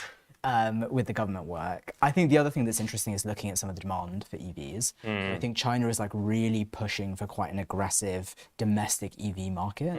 And we've already seen some weakness in Tesla sales in China. And so seeing if that continues, I think will be a key data point. And then the final thing worth saying is actually there was a news story yesterday where basically EV sales in California are increasing, but Tesla's share of the market has really dramatically declined. And so I don't know whether that's because of the political affiliation of the brand. Yeah, exactly. Or if it's honestly just the fact that Tesla hasn't really shipped that many new models, and a lot of other EV makers are kind of catching up now. Yeah, exactly. So I guess the question for me is like looking to Tesla's earnings, what will the numbers look like today? And actually what is then covered in the actual earnings call, because a lot of the Tesla demand at the moment is also pricing in things like oh no, Rich is in the chat. So yeah, sorry, a lot of the Tesla demand is looking at Optimus and full self-driving, which are the two kind of like moonshots that Tesla has now. And so a lot of the demand is based on that rather than based on today. Yeah. Cool, okay, sweet. So that's Tesla on Tuesday. Tuesday is going to also include Lockheed Martin. So we've seen some of these defense stocks have really added interest recently. And we've got 3M. 3M is like a classic, slightly more defensive play that often people look at. If we look to Wednesday, this is where stuff starts getting even more exciting. We have Meta. Meta is a huge mover on some of the past earnings. If you look at where Meta was maybe a year ago versus where they are today, they've had a really aggressive run up, even with the recent kind of slight cool down in the market. Do you have any thoughts on Meta? Yeah, no, it'd be interesting to see what happens. Again, one of the tech companies that's been close to Trump, and so I'm really intrigued to see how all these stocks are going to play out over the coming months. Yeah, so, okay, cool. So that is Wednesday. You can see there's also Boeing. There's a couple of others that I think... Boeing, I think, makes a lot of parts in China from memory. It does, yeah. So Boeing's been quite impacted by the tariffs. And what's interesting is it's kind of impacted on both sides, which is it sells planes to China, and that's getting hit by the reciprocal tariffs, and then it's getting hit because a lot of its parts, like you said, are made in China. So it's getting hit on both sides, and the reality is, like, China's now started to indicate they might be willing to come to the table and talk about a deal. But until that happens, if I was a Boeing holder, I'd be a bit nervous. Yeah. And this is after, to be honest, Boeing has had a really horrendous run. Basically, post 737 MAX a couple of years ago, the stock has basically been on a downward decline since then. And it got pretty beaten up to a point where actually I think there's always a price where stuff starts to look interesting, and it was starting to look interesting again. Yeah. But I think the tariffs are pretty not good news for them. Yeah, exactly. Okay, and then Thursday is the big day. So let's pull that up and have a look. You can see we have Apple, we have Amazon. Yeah, exactly. Apple, Amazon, MasterCard, all of which I'm really interested in. There's also McDonald's, and I think there's Domino's. So I don't know, maybe let's start with some of the tech names like Apple and Amazon. Do you have any? Yeah, I mean, Apple, fascinating again. I mean, they make, obviously a lot of their pieces over in China, but it looks like they've got an exemption from the tariffs. So it's going to be fascinating to see. Yeah, Tim Apple, as Donald famously called him, I think has probably picked up the phone and asked for a favor. Yeah, it looks that way, doesn't it? So it'd be fascinating to see. But I'm super, MasterCard, is one close to my heart, having worked in the credit and payment sector for, a number of years. So yeah, it may be worth saying for the people offline, like before you were at IG, you worked for a credit card company. Yeah, exactly. So I've spent a lot of time working across credit, payments, open banking, and so, the MasterCard stock's one that's been closely tracked from my perspective. It's always a really interesting insight into how the consumer is feeling, how do they want to spend, and it's always one I think that's a good indicator of the economy for sure. And like when you're looking at a player like MasterCard, like are there any things you particularly keep an eye on? I guess you're just looking at trading volume. Yeah, trading volumes pretty much, and always interested in, maybe not always coming out in the stock reports, but the, the balances that are kept, the spend amounts and stuff. I mean, fascinating insights for sure. Yeah, it's like quite a rich data set when even when they release like some of their lighter earnings. I guess, are you long-term kind of optimistic for a company like MasterCard? Yeah. a ridiculous amount of market share. Yeah, I mean, between Visa and MasterCard, they've got such a big market share. I think they'll always, innovate, snap up challenges that could eat into their share. Be interesting, there's things about the open banking payment systems that are, I think, increasing in market size in the UK and in Europe as the next round of PSD3 comes in. Yeah. It'll be interesting to see what happens there. It's interesting because I was in Singapore a couple of weeks ago, and a lot of payments are done through scanning a QR code. Sure. And instead of you paying with a card, it just does a direct bank transfer. Yeah. Which is like an interesting way of basically circumventing some of those interchange fees. Sure. And I think if open banking payments can get themselves at the point of sale a little more, rather than just on peer-to-peer, we could see that, card payments are, reducing share. But again, I think MasterCard and Visa will always be at the forefront of They're just those such technologies. juggernauts, right? I just don't really see a world where they don't have such dominant market. No, I agree completely. Cool. Okay. How do you feel about fast food? Well, I mean, we had McDonald's, and then we've got Domino's as well next week. I mean, it's interesting, isn't it? It's almost, where does the spend from the cards for the MasterCard issues go? That's true. Yeah. Like McDonald's and Domino's. And, no, it's interesting. Are people spending in restaurants at the moment, or is their food spend going on McDonald's and Domino's? Almost that kind of like trading down behavior. Absolutely. Yeah. Domino's is obviously Buffett has taken some strong positions in there, so that'll be interesting to see. Yeah, everyone in the chat, I think, tends to love the Buffett stocks because and Buffett himself is a big consumer of fast food. Yeah, he loves them, doesn't he? Yeah. Coca-Cola as well. Yeah, exactly. So I think you're right. I think McDonald's and Domino's will give us a bit of an indication of like, are consumers trading down? I think they're also just kind of interesting plays because a lot of their costs are a good indicator of like where inflation is going. Like I know McDonald's have really aggressively hit when egg prices rocketed, because it's something crazy. Like when McDonald's went from limited hours breakfast, where they ended at 10 a.m. to where they did extended breakfast for an extra hour, like to 11 a.m. globally, that changed egg prices because they're such a large buyer of eggs. Yeah. It's just crazy to think that even one or two of these players is so like sensitive to those input prices, but also like able to shift those input prices. Yeah. I'm loving the renewed focus towards eggs. I feel like ever since the inflation debate came in, it's just, there's a real focus on eggs at the moment. It's good to see. Yeah, exactly. Maybe if anyone in the chat has any specific stocks they want to talk about for the week ahead, you can see we have a ton of different earnings. We have Intel next week. We have the NASDAQ next week. We have a bunch of oil producers. So you can see actually we have, for Friday, we have Exxon, we have Chevron. I think if you look at where oil prices have been, I think we've really seen quite a material correction. So if I pull up oil, you can have a look at US crude. Well, look at that kind of correction, right? Wow. That's pretty material. I think if you're looking on a slightly tighter time horizon, you can see, yeah, exactly. Look at that over the last couple of weeks. Absolutely brutal declines. It really is. Yeah, so I think that's driven largely by some of the macro uncertainty. Also because, like, since Trump's come in, he's told people they're going to drill, baby, drill in the US. Yeah. So yeah, it's kind of a situation where, whilst going into November and the election, people were really bullish, some of the oil and gas producers.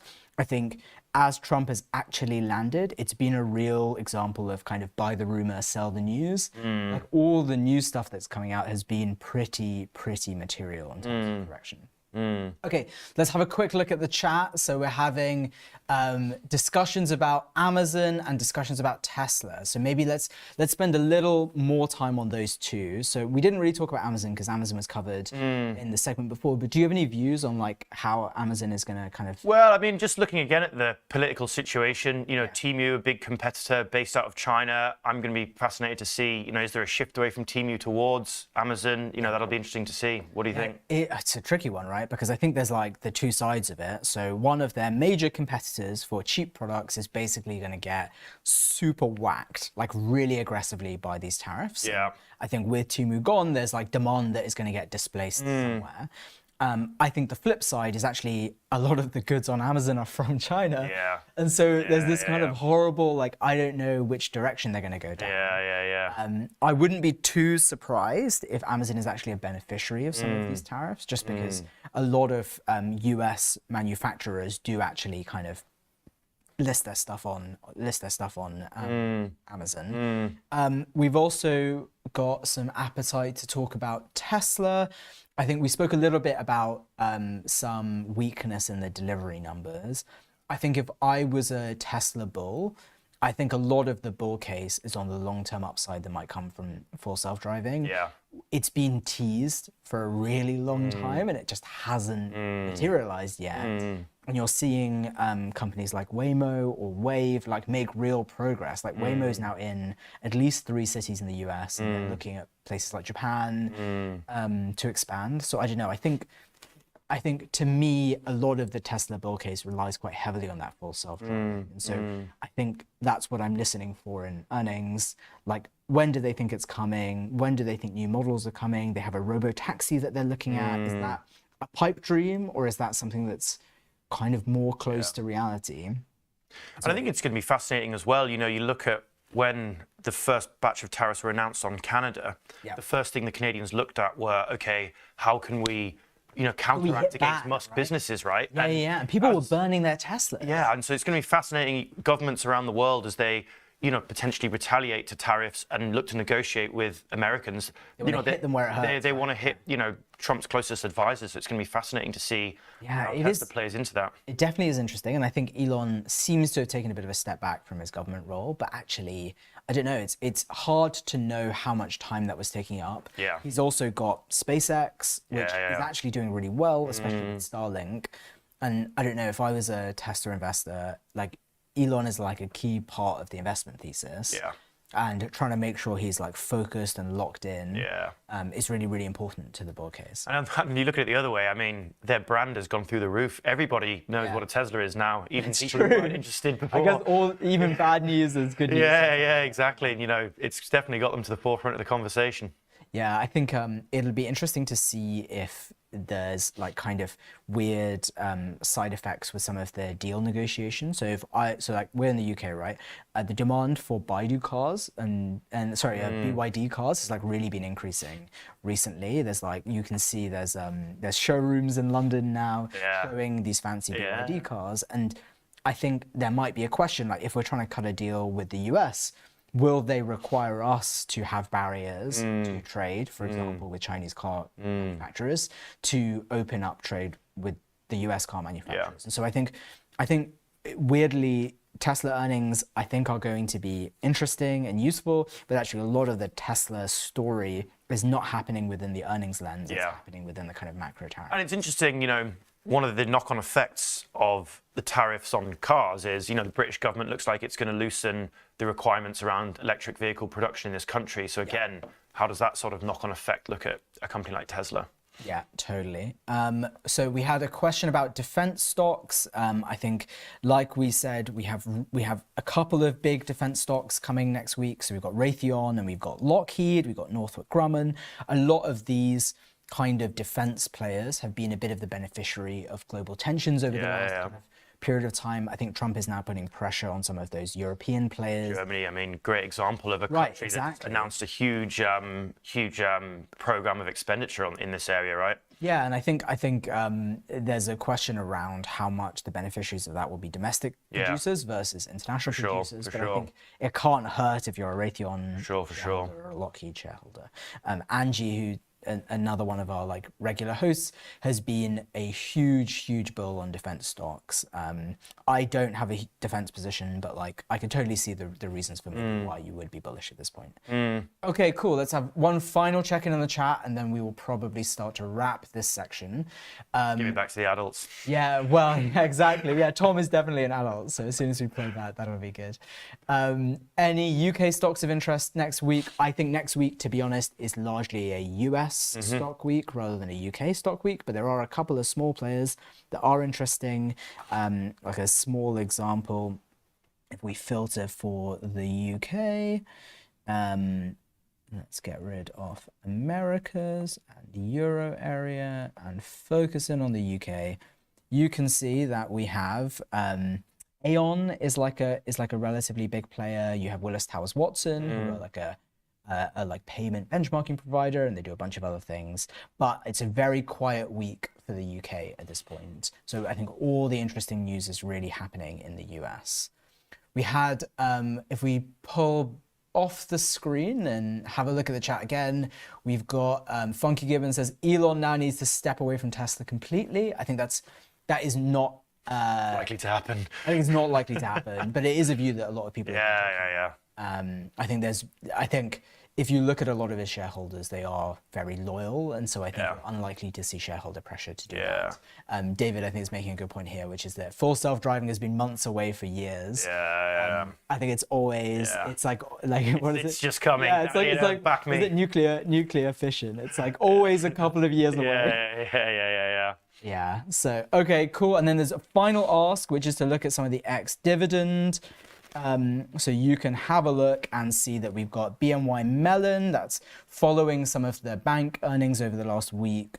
We have Caterpillar, Procter & Gamble, we have CVS Health, we have Dell. So again, these are very US focused, but you do have a couple of major dividends that are paying out.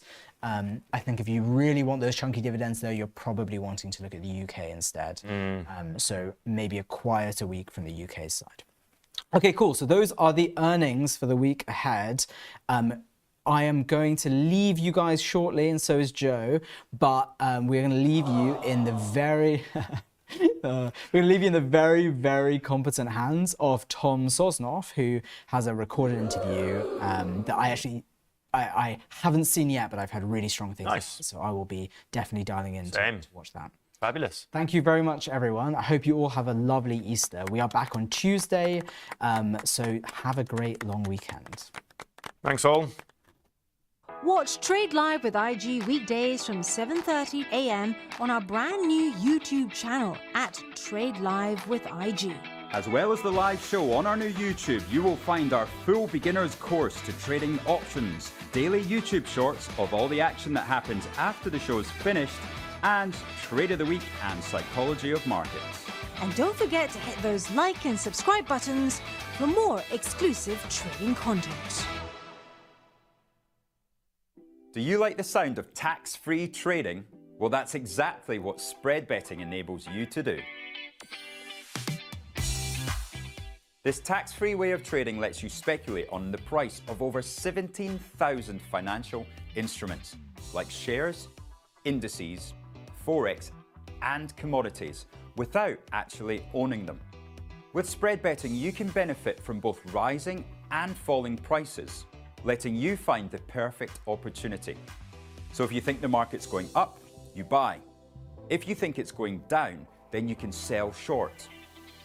Not only is spread betting exempt from capital gains tax, but it's also commission-free. All you pay is the spread. With us, you're not alone. You're part of a wide community of traders that you can learn from. We've got the experts, the tools, and extensive educational resources to help you on your journey. If you're not quite ready to trade with real money, you can always give it a go on a demo account. Open an account today, join the conversation, and be inspired to make moves.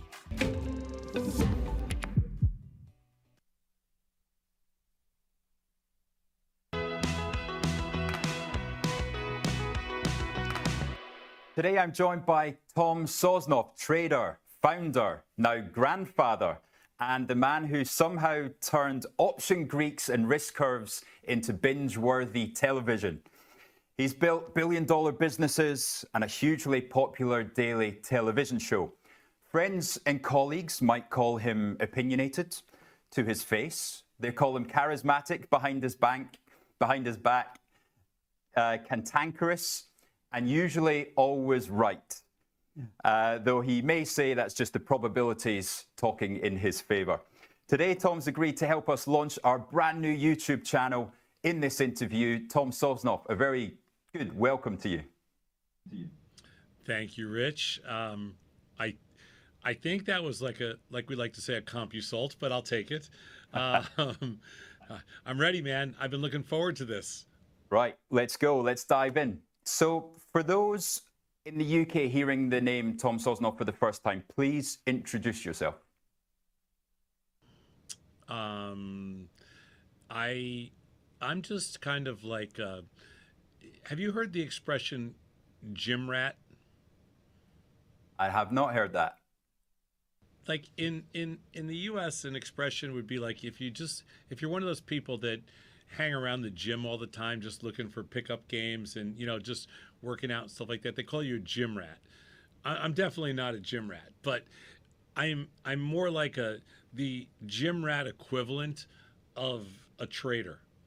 Like if there's a market out there and there's like something to something to some free market to bet on, to participate in, to make a market on, I am the equivalent of a trader rat, like the gym rat for traders. That would be the easiest way the best way for me to describe myself. I'm a self-proclaimed junkie.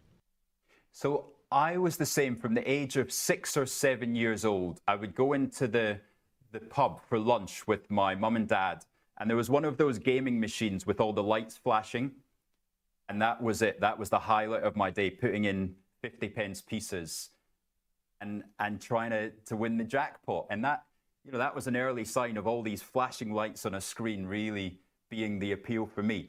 But what's the appeal about trading to you, Tom? What is it that has turned it into that hobby or almost passion for you? I think that it's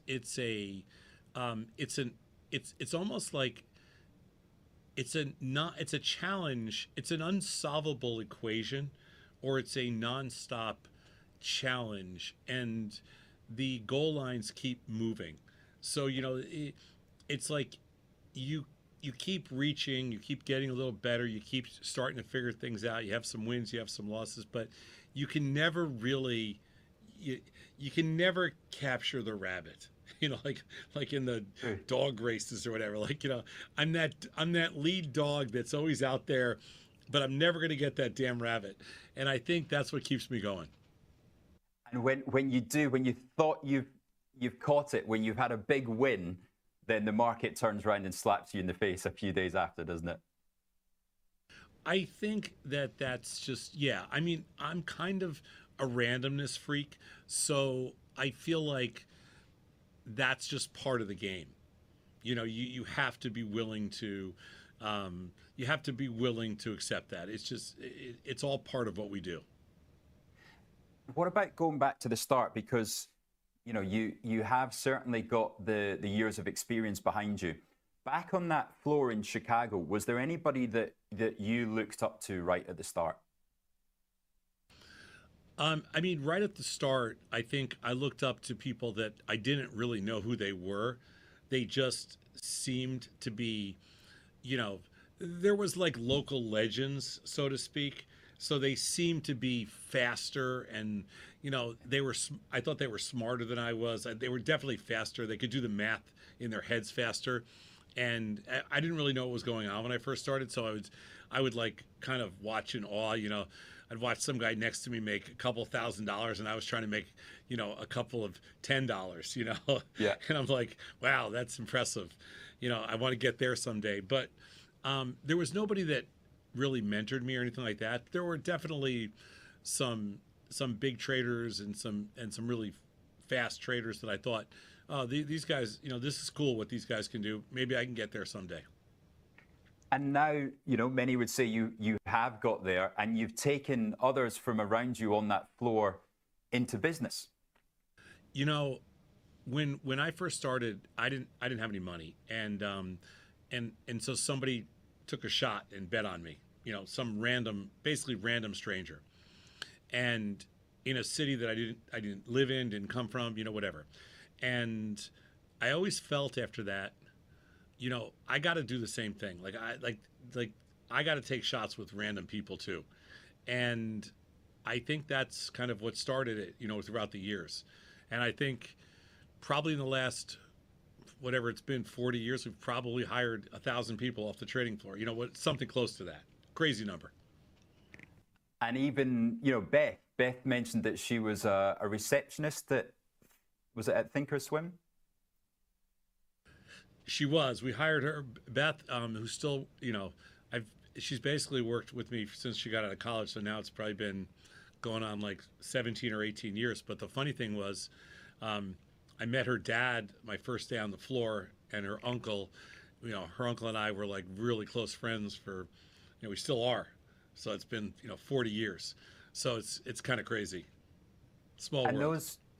That first job, the person that gave you the chance, was that Drexel Burnham Lambert? Is that right? No. That was some guy on the floor, some random guy. I didn't know him. I just met him. And, traders back then, floor traders were very much like, it was a small little world. And I think if you could help somebody out, somebody would take a shot, because everybody there got a break somehow.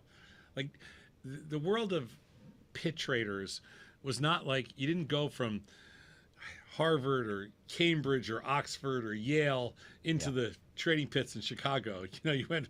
It was a broad mix of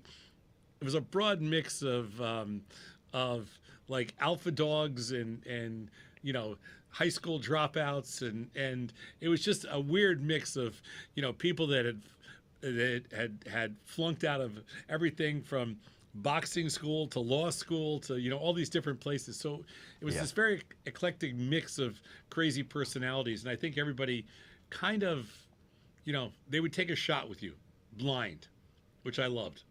Do you know we've had two visitors? The best way to describe it, Rich, way too many young people with way too much money is the way I would look at it.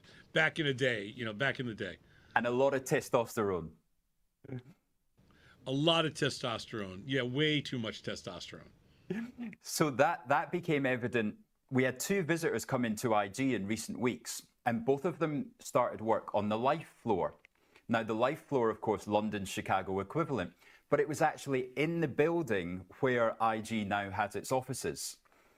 So those three elevators that come up from the ground floor to where you get the elevator? So back when there was protests happening from the anti-capitalists, some of the anti-capitalists broke into the building and were halfway up the elevators, only to be met with 25 traders at the top of the elevators, pushing them, punching them back down. And that was, the guys on the London floor. And everybody was watching, of course, and cheering them on. Oh, I never heard that story before. That's cool. So, well, let's go current day then. When you wake up in the morning, what's your morning routine from waking up to coming into Tasty HQ? Should we take out the showering part? Okay. You can do that. Although a lot of good ideas come from shower. My brain works better in the morning, so I'm a very early riser. So I've been getting up 4 in the morning for the last forever, like crazy early. Back in the trading days, we used to have to get on the floor, down to the floor, sometimes 2 or 3 in the morning, just to get our spots. Wow. And we would sleep in the lobby of the exchange building to wait for the doors to open so we could get our spots in the trading pit, because your spot was where the value was. Wherever you were located, you were closer to the order flow. But even when we built Thinkorswim and then Tasty, I'm a 4 a.m. person no matter what, and I like because my mind works better, and I get a lot of stuff done between 4 and 6 in the morning, and then I come into work. That's incredible. And then when you do sit down and you're ready to trade, what's the first thing you look at to get a gauge of how the market is? Oh, I pretty much watch the market as close to around the clock as you can, but I just watch futures for the most part. The futures markets are 24/5, so I watch those, have a pretty good feel for at least what's been happening, not necessarily what's going to happen, but what's been happening. And then once the market opens, then I kind of flip the switch and much more take the mode of option trader. And then we see you on air. You have sort of quite proudly say you don't really care what you're trading, because you've got a strict set of rules and guidelines that have been refined over many years with statistics backing them up. Well, first of all, how many trades do you do in a day, roughly? Somewhere, like I have a full-time job, so it's hard, but I'd say most days 75 to 100 would be like an average. I do, yeah, about 16 to 18,000 a year. And are there favorite stocks or indices in there to trade? We heard from you today that you can't make money for your life in GLD at the moment. But what about the favorites? I mean, I'm just having a hard time in gold, but I trade anything that's liquid, so I'm pretty indifferent. I mean, there's a couple stocks I just don't do very well in, but for the most part, I trade anything that's liquid, and it really doesn't. I don't distinguish that much. I mean, of course, we all have stocks we think we do a little better in, but I prefer the most liquid underlyings, no matter what. Apart from illiquid products, then, is there anything that you would not trade, that you wouldn't touch?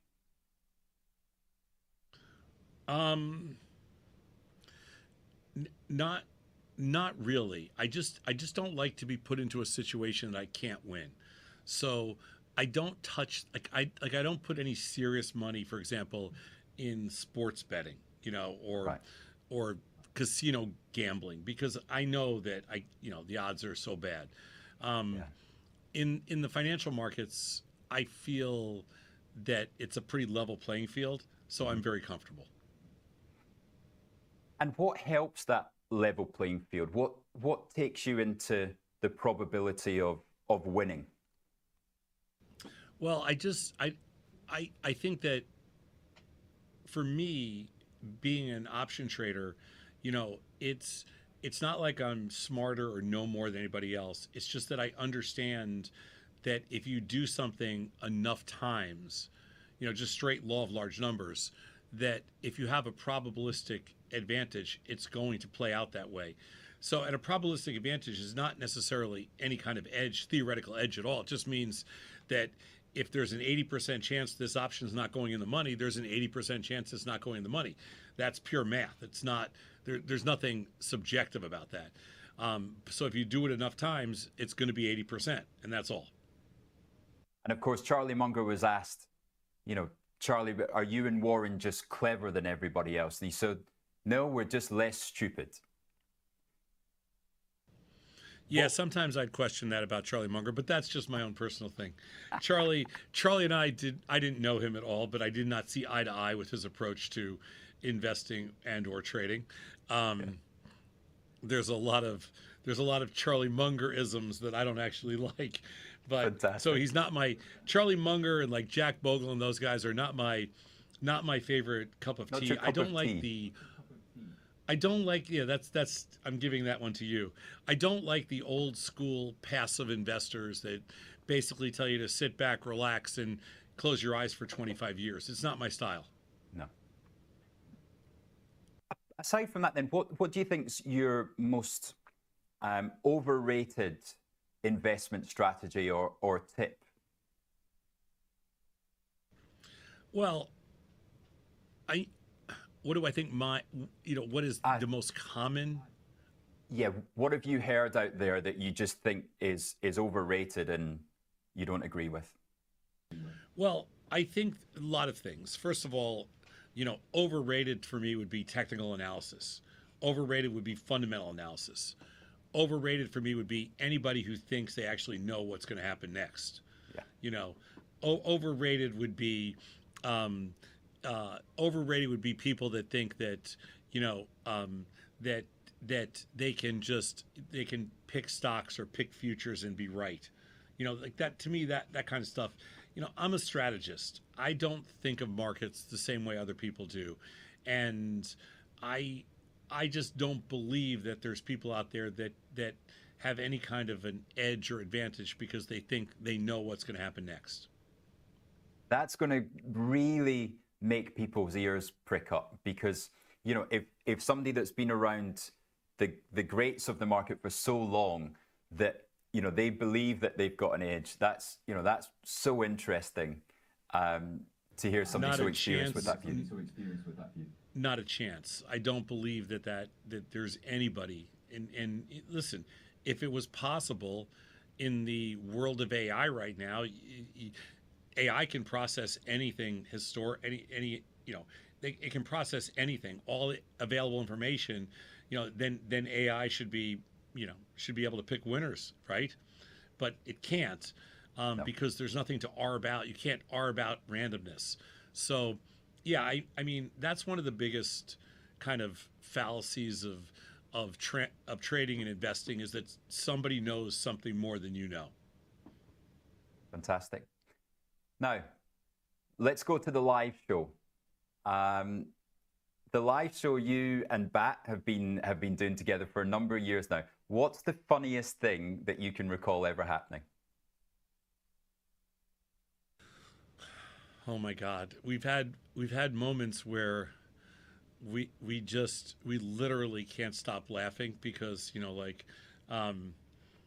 I have to think about this for a second, because I feel like every day I come to work and we kind of lose it. I mean, well, you understand something about the Bat, like he can say some things that you're just like, you're listening and you're like, he didn't just say that, did he?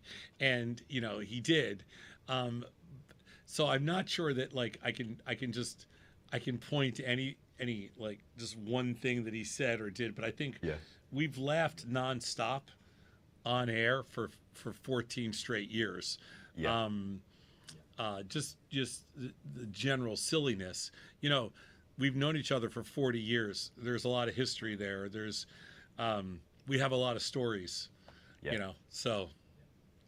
And do you think that's part of the magic that make people coming back every morning and every afternoon to watch? I think listening to two people kind of bullshit about their lives, and they've had interesting lives, is entertaining. You know, I mean, I love that part of the network. You know, I love the part where we talk about everything from, you know, our kids to our wives to the food we like, you know, to the trip we took, you know, to whatever we did. To wearing a name on the back of the shirt to a baseball game. Of course, wearing the name on the back of the shirt to a baseball game. You know, I first met Tony. We were playing softball in Chicago. We both played in some league, and I didn't even know him, but we traded in the same pit, which is crazy. But we met on a softball field. So it was fun. Fantastic. Now, a question to you. You and Tony's plane crashes into a desert island. You can have one other person from the Tasty team who can help you and has the skills to help you guys survive. Who would it be, and what's that skill? Oh my God, the skills to help us survive. We crash somewhere. We're just dead. Let's see. We would probably, you know, like if we had to bring one person, it would have to be Beth, because she's the only one that can handle us both. And she's the poor girl's been, you know, an adult babysitter now for, you know, the last 15, 20 years. So I think that I think that, you know, it's only fitting that she goes down with the ship, as they say. And she's on holiday right now, bless her, after going through the 10-year anniversary last week that we saw on the show. What a wonderful photo that was. Bat clearly appreciated it. 100%. Yes, absolutely. What is the worst piece of dog shit stock you've ever traded? I mean, I've had a bunch of stocks over the years go to zero. So, like, I would say anything that I've owned that has, you know, that has basically gone bankrupt overnight. There's been a couple of them. Like, I remember once, I don't know if you remember the commodity firm Revco. They were Chicago-based commodity firm. They suffered from fraud.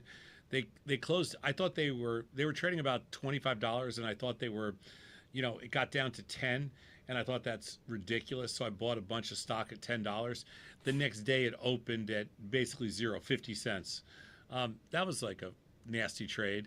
And I've had different stocks, especially in 2008, where at some point we bought some Merrill Lynch before it went to basically zero, and you buy a bunch of stocks like that. I've had some some experiences like that. Sun Microsystems comes to mind as a stock that never bounced. I mean, AMD was a stock I sat with for what felt like 5 years before it ever had an uptick, and I couldn't wait to sell it at like $3. Now it's like 100, But I don't really dwell on that stuff. I've probably made, I'm guessing, 100 or 200,000 losing trades in my career. Yeah. Like at least 200,000 losing trades. So I don't even think about it. Like it doesn't even, it all just goes with the territory with me. Yeah.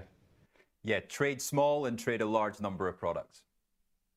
Yeah, I've probably made as many trades personally as any person in the world. Like I mean, I'm sure there's somebody that's done more, but I don't think there's more than 2 or 3 people that have done more, in the whole universe. So I'm pretty indifferent to, like I'll literally trade anything, and that's it. Out of all those trades there was a great phrase that we had on the trading floor: better to be lucky than clever. Is there one that stands out that was really luck, and a lot of luck? There wasn't, but we always used to say, so in Chicago, everything, it basically trades around the S&Ps. And when the S&Ps first started, the month they started in was U for September. So they called the S&Ps SPUs, SPU. So in Chicago on the floors, then everybody just said, "What are the SPUs doing?" So it's it's just, what are the S&Ps doing? And it's what everybody hedged virtually every trade with. So most people would wear a button that just said "SPUs don't lie," and I think that's the message, because no matter what we all thought, these stupid futures were always right. Yeah. No matter what we thought, the futures were right no matter what. So, and that's it, isn't it? The market is always right, and it's hard to go against. The SPUs don't lie. SPUs don't lie was kind of like okay, I got it.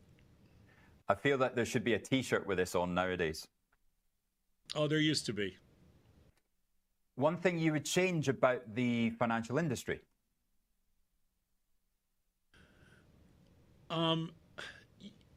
There are some. I mean, industry-wide, it's so huge, and there's so many different regulatory bodies. I mean, what I'd like to see is more collaboration among regulators to be so that customers can compete fairly. That's one of the things I'd like to see. Is right now we have too many different regulatory bodies, and thus the customers have this, we call it kind of like regulatory confusion, like they're not sure what the capital requirements are for this, so I would like to see a better regulatory environment. I'd like to see more standardization among among different exchanges and products and things like that, and I'd like to see the exchanges reduce their fee structure, because I think that they rip off customers with ridiculous data fees and clearing fees and things like that, and exchange fees. They're all for-profit institutions, and I think that, they wouldn't have anything if it wasn't for the customers. So I would really like to see the exchanges especially reduce their data fees. I think they're ridiculous. Well, that leads me nicely into the next question as well. There was a young lad who came to see you in Edinburgh with his mother when you were doing the tour. And he says thank you for inspiring him into his early trading journey, but also he sent you a question in, and it is, do you think there's one key feature or innovation on the retail trading platforms that are still missing?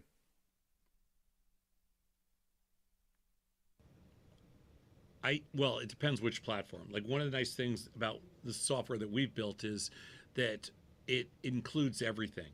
And I think that every platform should be inclusive of every product and every strategy like we do. And I think that's missing from a lot of the industry. I also think that, you know, in a perfect world, we would be able to expand, you know, in the US, we'd be able to expand beyond the US. That's why I'm so looking forward to what tokenization might look like in the future. You know, when we get true blockchain clearing set up and when we can tokenize different underlyings, you know, I think that's the whole concept of globalization through tokenization is very exciting for the next generation. Like your generation, I think that's, I just think there's, with respect to your generation, you're in your infancy. That's all. I just think it's going to explode. Now, Mr. Batista is on holiday this week.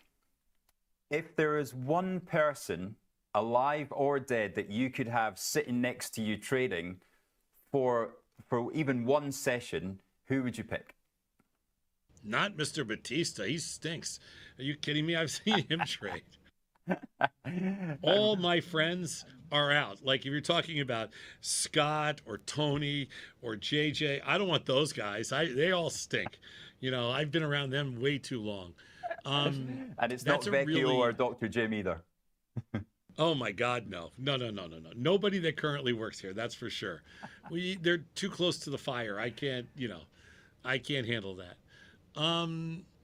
You know, there's some fun, like, I would think there'd be some fun, like, legendary traders out there that probably that, not that anybody would recognize because they're kind of like, they're legends in the derivatives world, you know, like, so you wouldn't know them. But in my world, they're kind of like, you know, they're legends because their minds work a certain way. They think about things different. You know, I'm fascinated by those guys. Yeah. That's awesome. And have any of the movies come close to getting what it actually felt like back in the day? What's your favorite financial industry movie? Oh, Trading Places, hands down. I mean, nothing can ever, you know, Trading Places nailed it. You know, it's a little over the top. It's a little backwards because it was filmed in the 80s and all that kind of stuff. Yeah. But Trading Places was the closest thing to, you know, what the trading floors were like back then. And I mean, that was filmed on the New York COMEX, which was like a mini version of what was in Chicago. Chicago was like 10 times the size. But hands down, Trading Places, nothing else is even in the same league.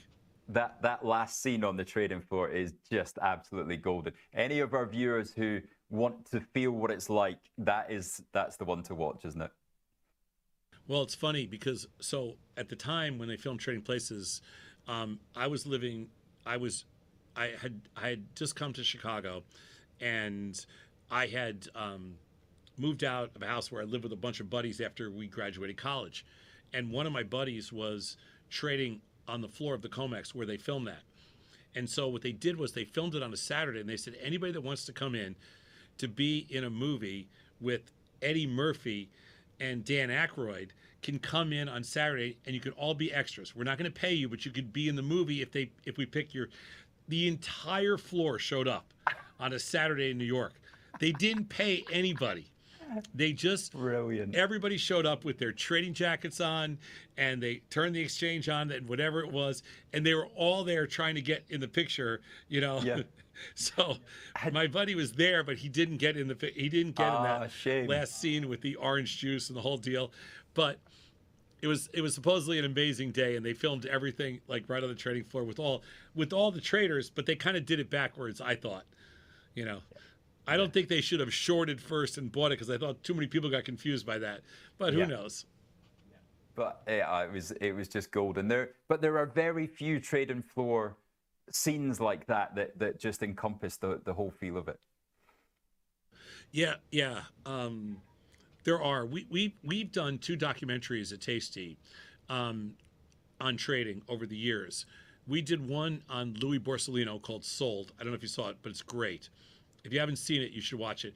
He was the biggest S&P trader. It's on our site, and he was the biggest S&P trader like in the 80s or 90s, and he blew up and everything else, and blew up, blew out, whatever. But he's got great stories. His dad was a mobster, like the whole thing. It's great. Awesome. And we did a documentary on him called Sold, and we also did in 2012. So this is 13 years ago. We did a documentary called Cancel Crash, and it's been watched like 20 million times. We thought at first when we filmed it that maybe you're going to have like, I don't know, 10 or 20,000 views. It's been watched like 20 million times. Wow. And it's called Cancel Crash. And it's the 25-year anniversary of the 1987 crash.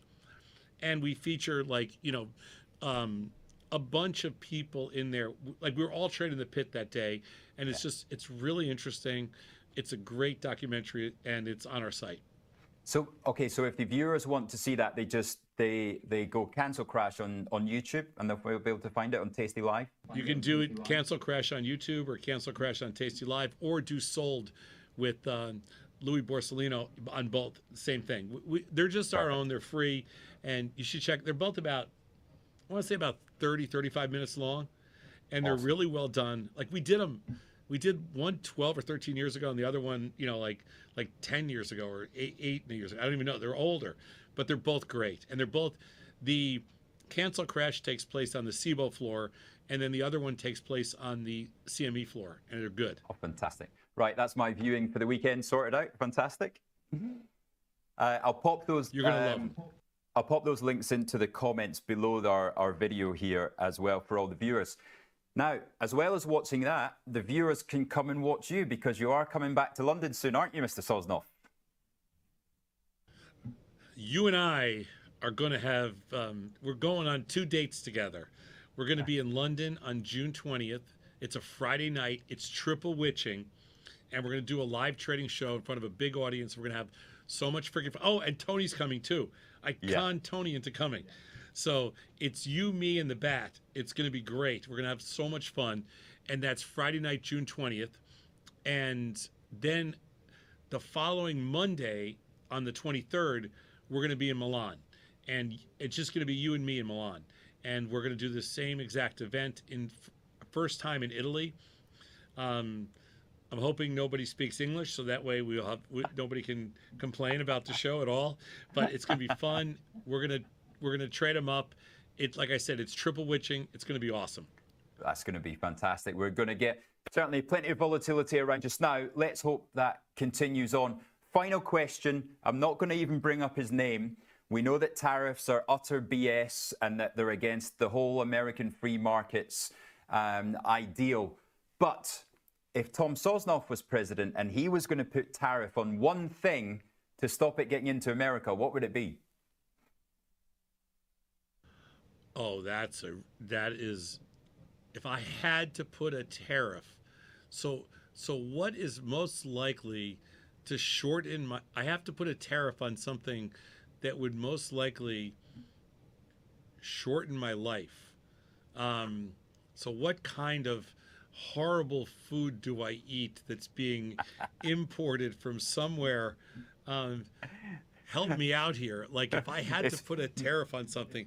Well, last time when I came on the show, you got a couple of Scottish products. Maybe you want to stop those coming into the country. Yeah, no, I didn't mind those Scottish products.